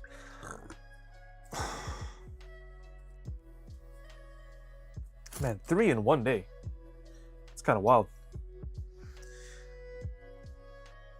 I don't know if I've ever gotten that kind of frequency before on Twitch disconnecting like that. But in either case, let me get my 0/3, my thinnest brush again. So what we're going to do is that we're going to get some of Warpainter's Arctic Gem here. This is a very light blue, and this color is quite nice to at least get some more accent color on the on things like his wings. Take off the cap.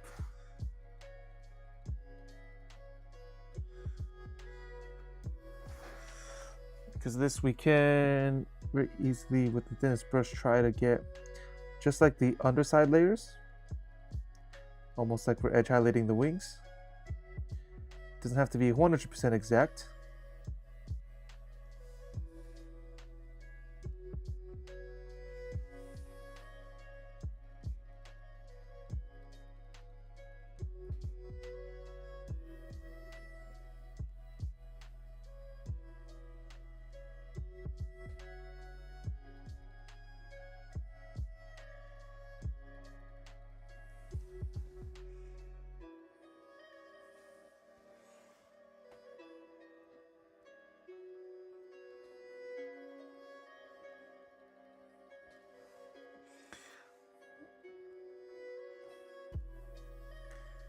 If you just work it to the outer tips, then it should be good.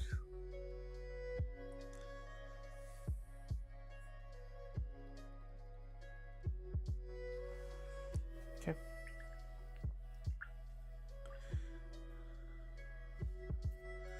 Doesn't take much, but it's just a little extra that can really help the definition of the wings. Same thing can happen out here.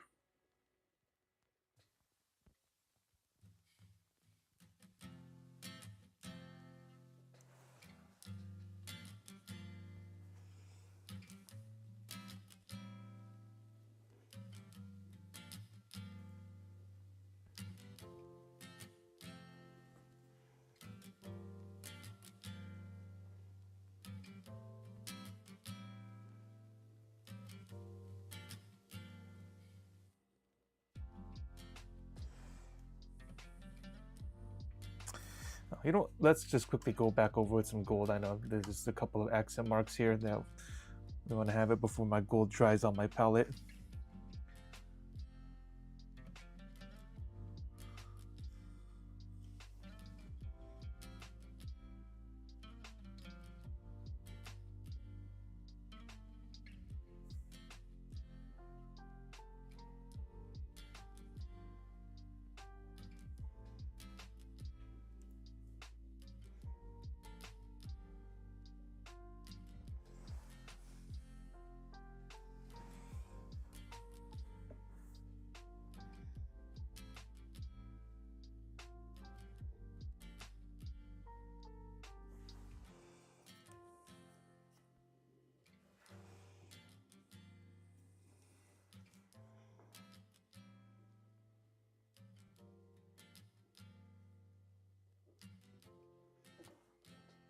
Oh, that's right, we have a feather right there.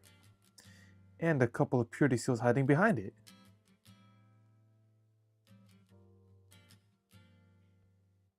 Who would have known?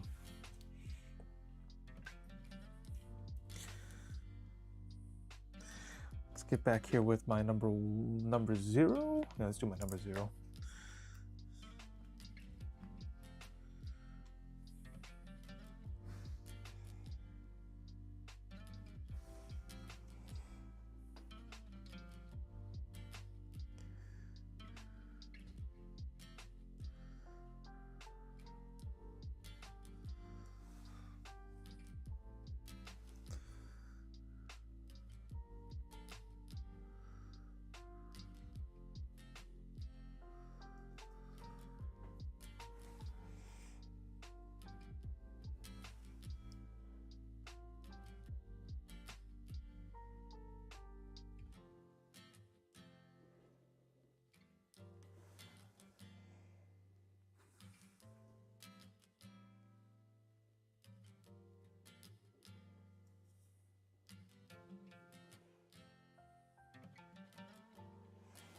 All right.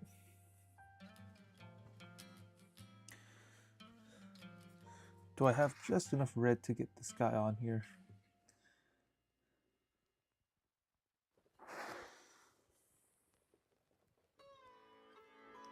Looks like it.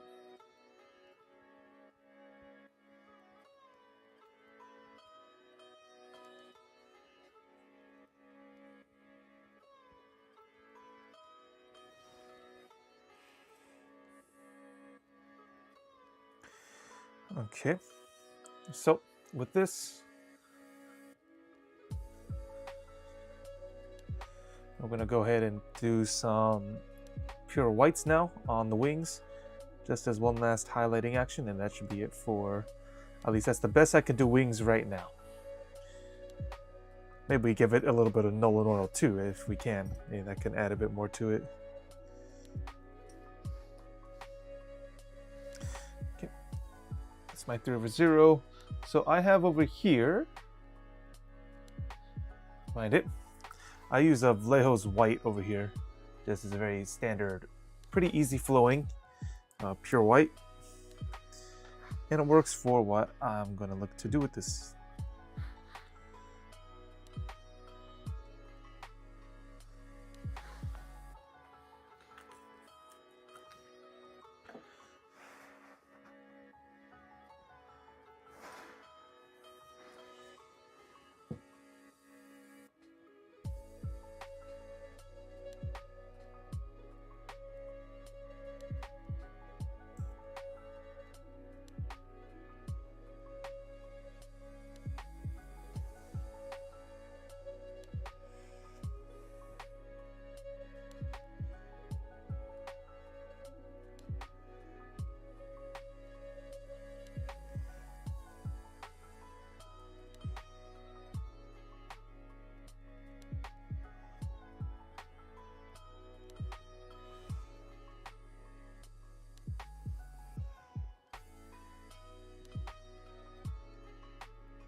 Okay. And another Twitch disconnect. Wow, it just keeps happening.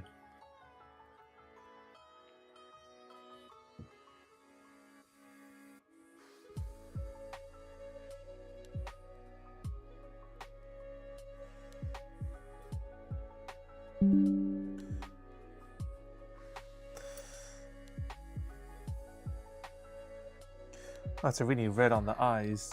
Do we have enough for that too?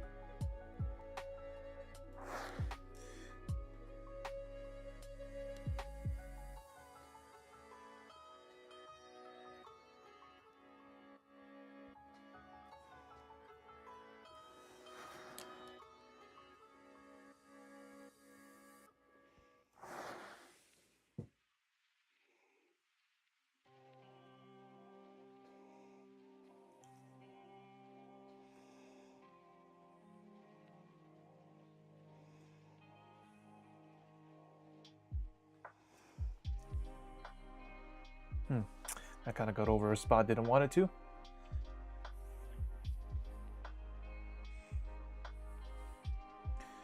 gonna have to retrace that with the dark green from earlier.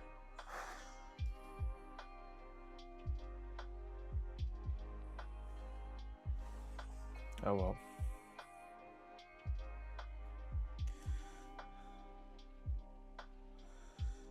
Okay. Oh, we'll focus on some other things for now. Let's get some of the Screamer pink here.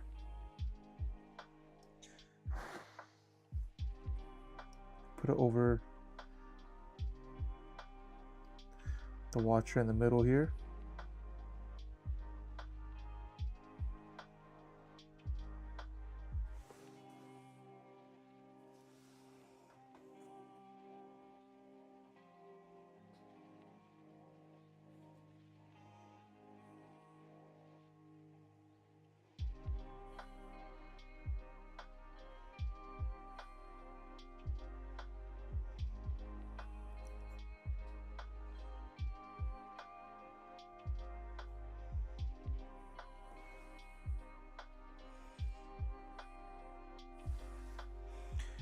Couple of touch-ups on his robe.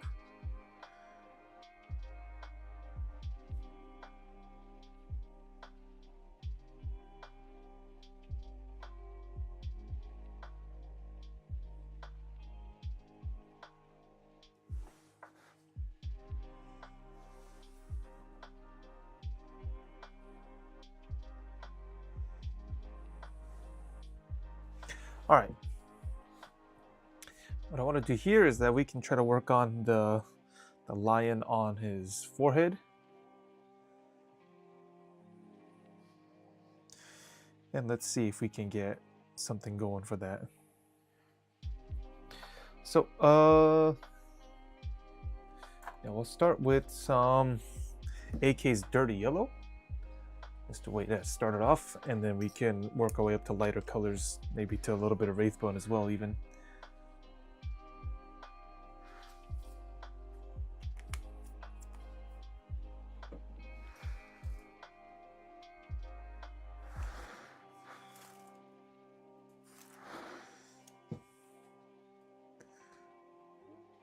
So though it's yellow right next to gold,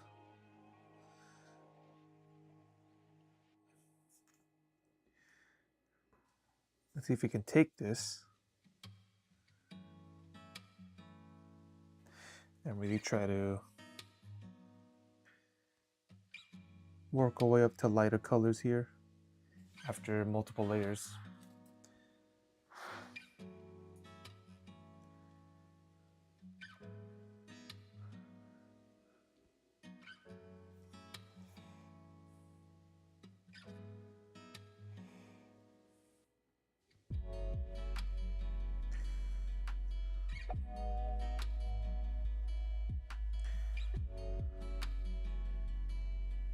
Sure. Let's go throwing a little bit more gold onto his sword. Now let's actually get to that.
Some Galvorback red here now, so we can get to the wrappings of the handle.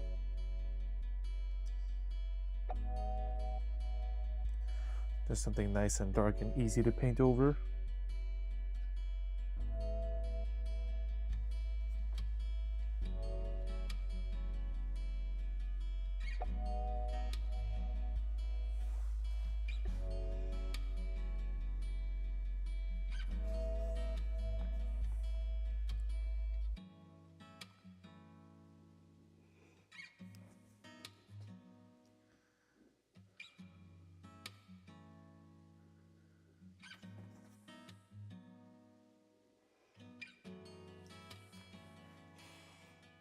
Okay.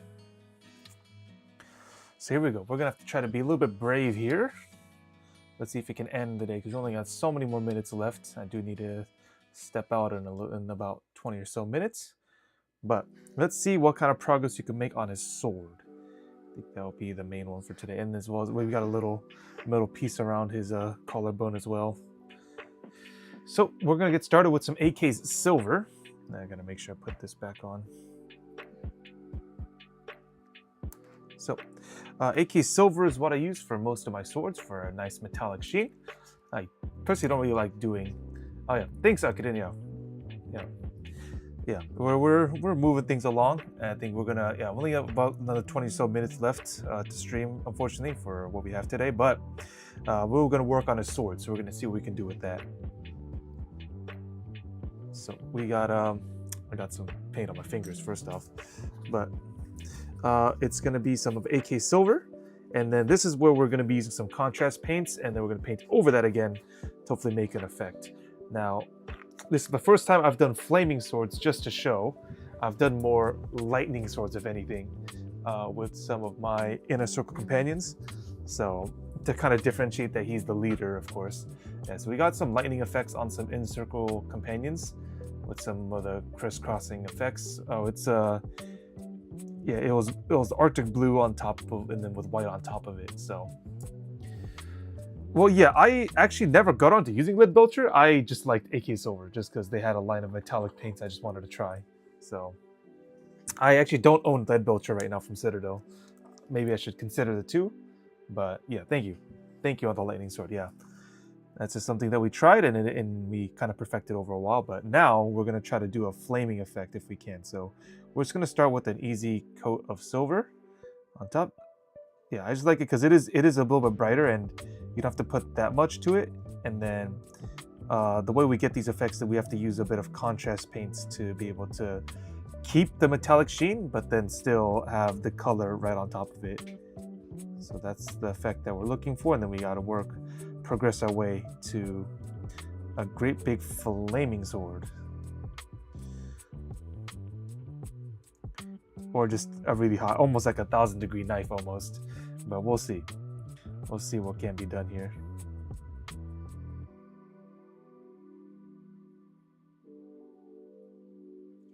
And because I just find that people just do Leadbelcher on a sword. Like it's such a wide area to paint, but they just painted like one thing and then that's just it. Like, come on, these are. Especially this one, like Azrael's sword is like the sword of secrets. Like it's been something that's been passed down since the time of the Lion and the First Legion. But they just like, oh no, it's just gray. No, don't worry about it.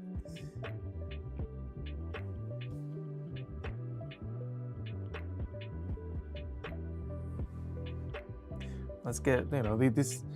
If this is 40k, let's get some bit more action going on with things like weaponry and artifacts and stuff like that.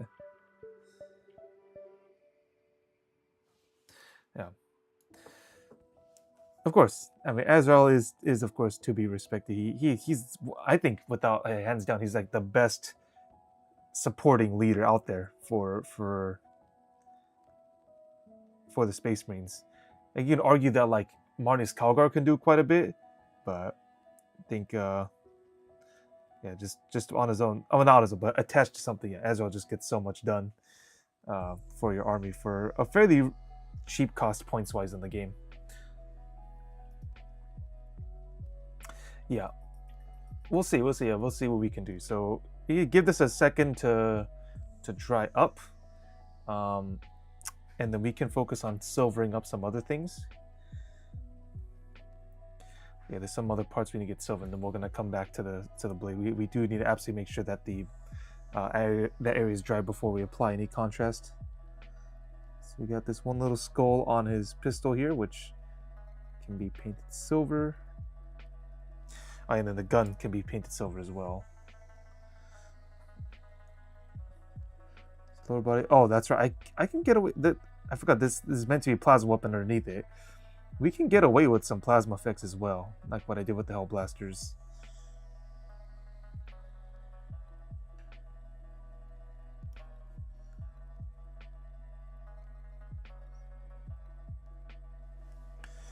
Yeah, so there's a lot that can be worked with here.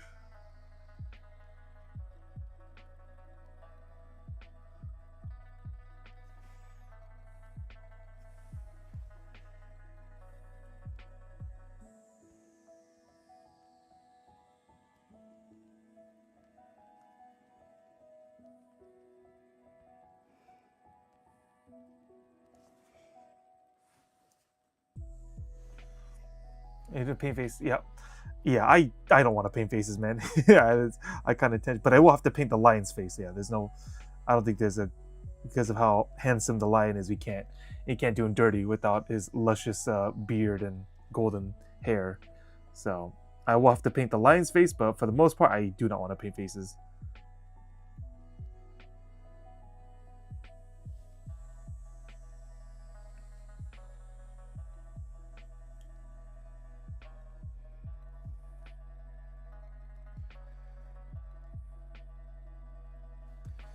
And, oh, you put in the helmet? Yeah, no.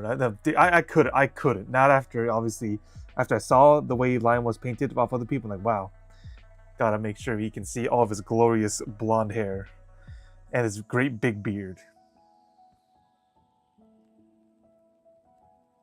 At least to me, when I saw that, it had to be done. When it was my turn to paint the Lion, I would have to paint him with all of his glorious hair.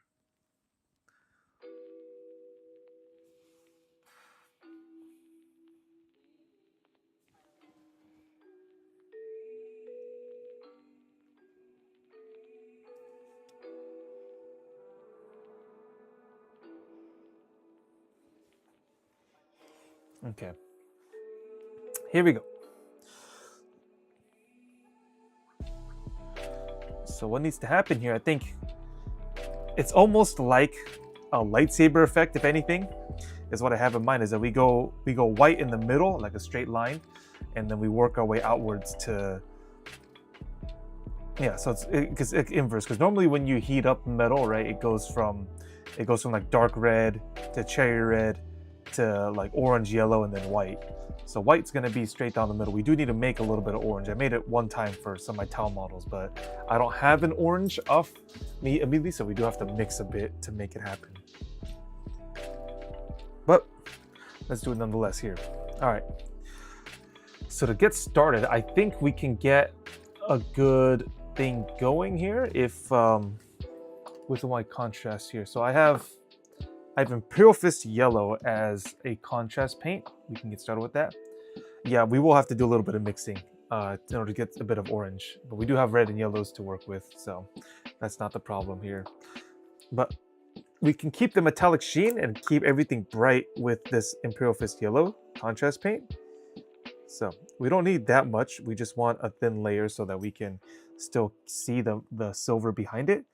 It's just more along the lines of we want to get, that looks like P, but it's fine. We'll paint over it anyways. We just want to make sure we have some semblance of a color behind the blade, and then we work our way around it. Let's hopefully highlight it and to keep the brights all there. As of right now, Azrael's got a bit of a P sword, but we'll get this fixed up. Oop, almost tipped that over.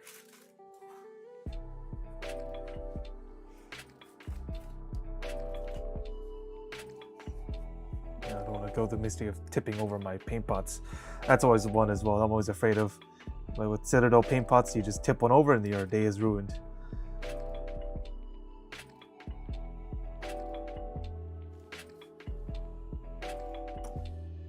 Do one more little bit here and that should be it.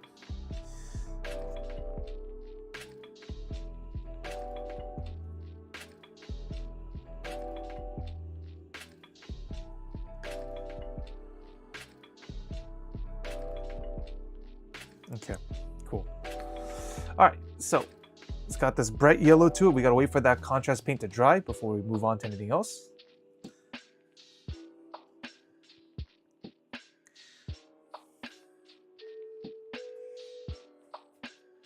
But I'm thinking here we can get prepared with getting some paints ready.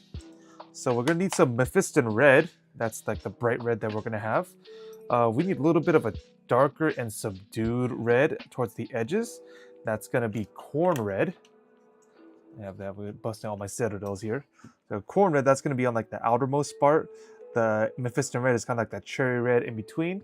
And then we need some orange in there. So we have dirty yellow that we're going to mix, or the dirty yellow is the yellow in between, and then we need to mix a little bit of, I have Vallejo's yellow that I use as well, but I like this. This one might be able to mix better because it's a freer flowing paint. You know, all these little things, we're trying to make a reality.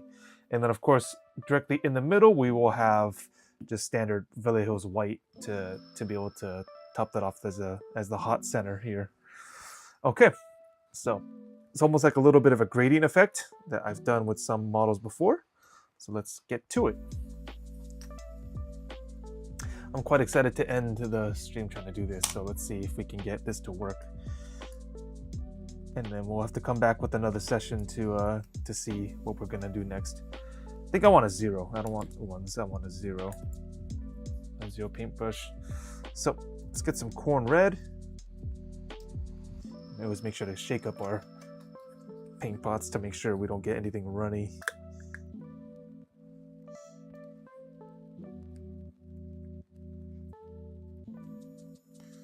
So we don't need very much, just because we're just going over just the sword right now.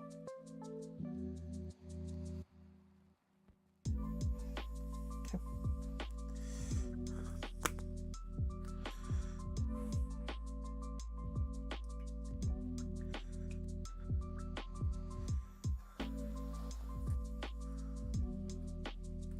Let's go ahead and get, next up we'll get some of the Mephiston red here.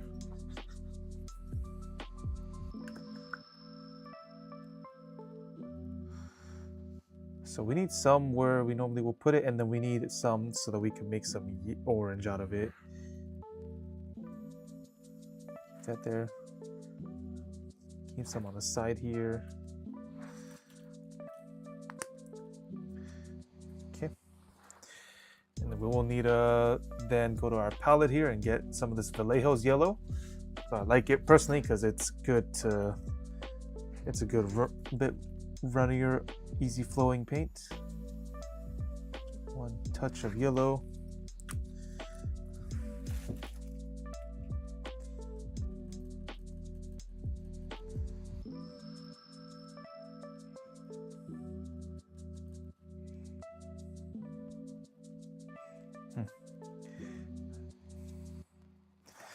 The orange is not exactly the bright spot that I, if you want a bright, I think we have to make a little bit of white into it as well. So let me do that real quick. Just make sure I fully clear out my brush before getting into that. Okay. Just a slice of white.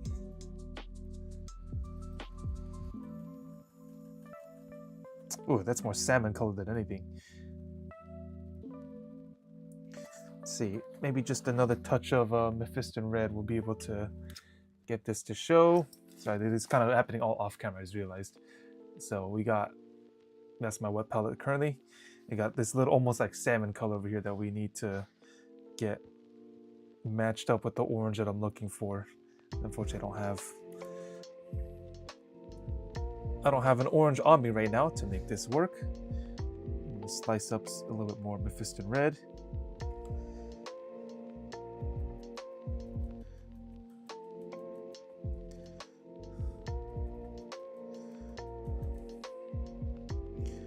I think I'll just have to accept this on this left side before we mixed in that white.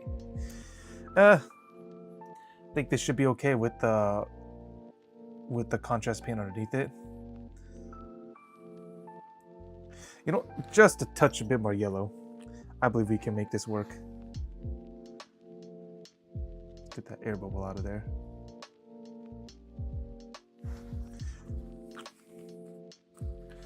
Yeah, they don't sell the salmon color. You gotta mix it yourself.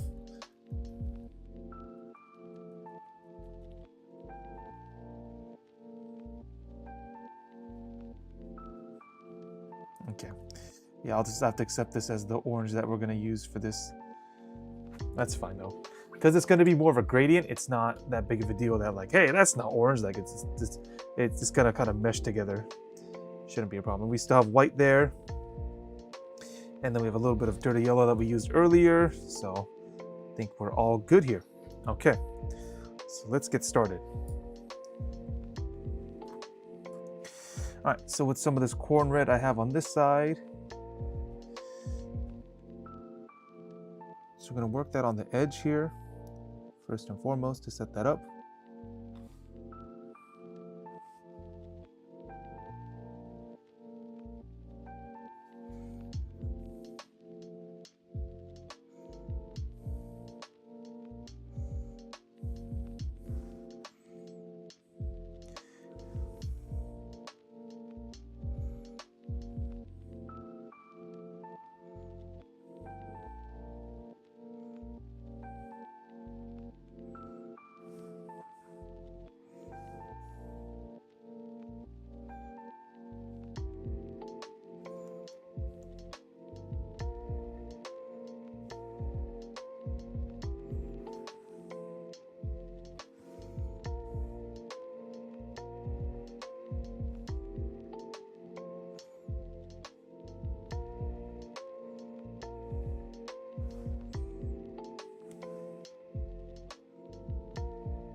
Okay, now we're gonna do that on the other side. And we could just stick with one side for now, just to see how it looks. I'm gonna try to replicate it on the other. Although I think, because we're looking tough, I think this side is more important. The other side you don't really see very much because that's underneath. You know what? Screw it. Yeah, let's focus on this side now, because the other side that I was painting first, you don't really get to see that side when you're really playing.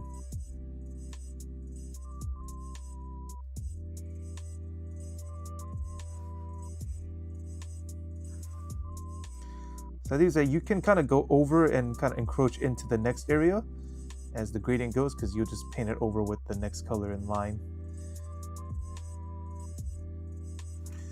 So it's not too big of a deal that this doesn't look exactly clean so far, but it will be as more and more colors enter the picture into this effect. Yep. Yep. Oh yeah, dry brushing can, yeah, but I want to really make sure we get one over the other to make sure there's the overlap. So I prefer just doing the wet paints for now. Okay, let's go to the brighter reds now. So let's go to our Mephiston red. Adoizar says Hashut for 100 bits. Okay. I unfortunately don't know exactly what you're referencing to, my friend.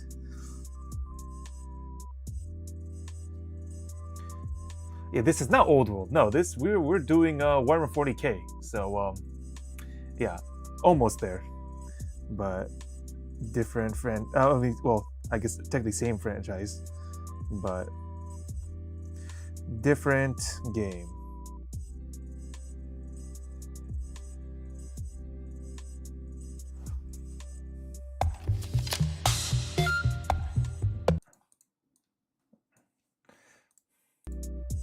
### cheer 100. There you go.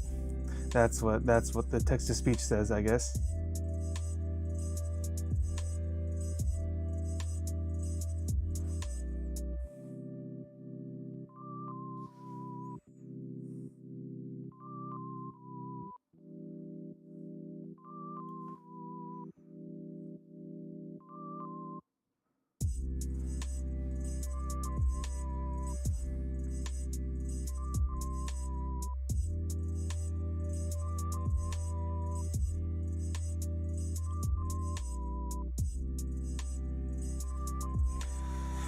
Okay.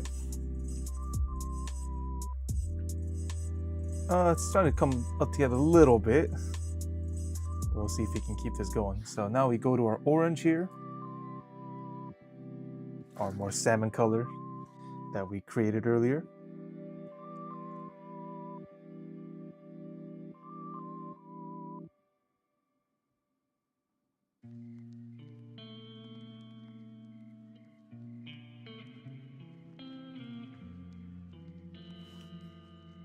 There you go. Yep. Thank you, 104th Clone Squad, for following. Yep. Well, today we're just doing a bit of painting, and then other days we do a little bit of playing the Warhammer on Tabletop Simulator. Right now we're just going through the process of trying to make this effect work. A little bit ambitious here, but we'll see if it's any good. Yes. No, this is not a salamander. I know it kind of looks like it because I chose a lighter green, but this is Azrael, the chapter master of the Dark Angels. So different Space Marine chapter, but a Space Marine nonetheless.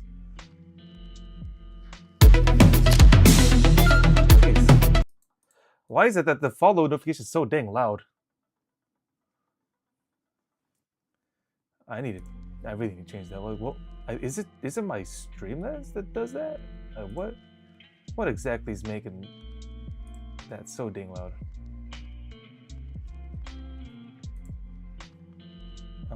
Is it with my notifications? But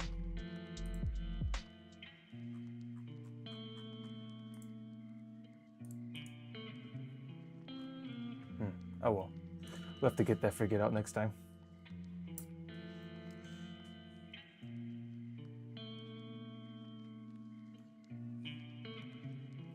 Yeah, the orange isn't really oranging, but it's fine. We'll go over with the yellow, and we'll see if that will do for us.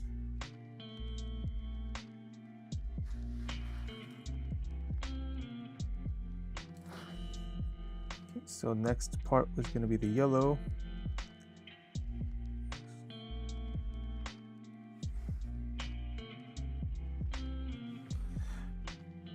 Yeah, red, orange, white. That's what we're trying to do here. But my orange, because I don't own an orange paint at this moment.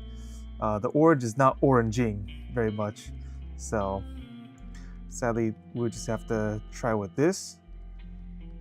It looks okay for now. Just hopefully my yellow can thicken up a little bit because it's not really showing very well, but it will, I guess, after a couple of coats.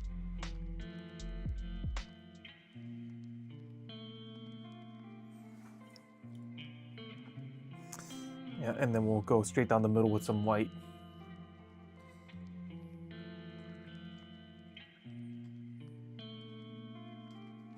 Oh, you know what's possible, actually? If we can do one side with one effect, and on the other side, we can actually do a separate effect that I have in mind and kind of decide which is which one will work.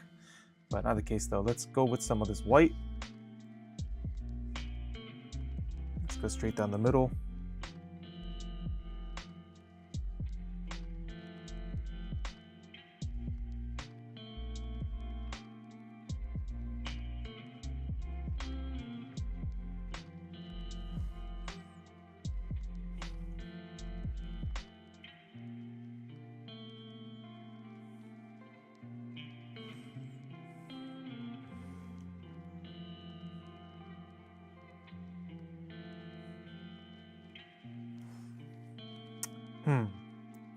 Well, it kind of veered off the center line quite a bit, but yeah, that's kind of what we have so far for a fiery sword. Could be better, but for now, that's kind of what we're working with.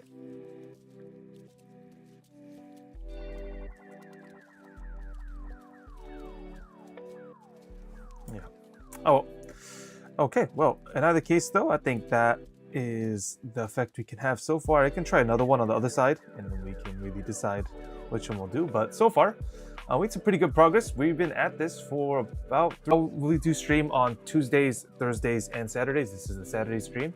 Wasn't for as long, but yeah, that's our main schedule. So again, thanks for those who followed here today, especially with the bits from Adawizar, and we'll be back again on Tuesday, most likely, with some more content. So, and we're still in the process of painting Azrael, and then after we're done with him, which might take another session for us to get this guy just about done, we will be moving on to the great big challenge of painting up the lion, the actual Primarch of the Dark Angels. So he'll be up next once we're done with Azrael, and this is going to be a whole ordeal to get this guy all painted up and ready to go. But either case though, again, thank you all for coming in today, and then we'll be back again most likely on Tuesday with some more stuff. So again, so thank you all for coming in, and we'll see you all next time. Yep. Later, Akiden, it was great that you showed up, and we'll hopefully catch you on the next one. Later, guys.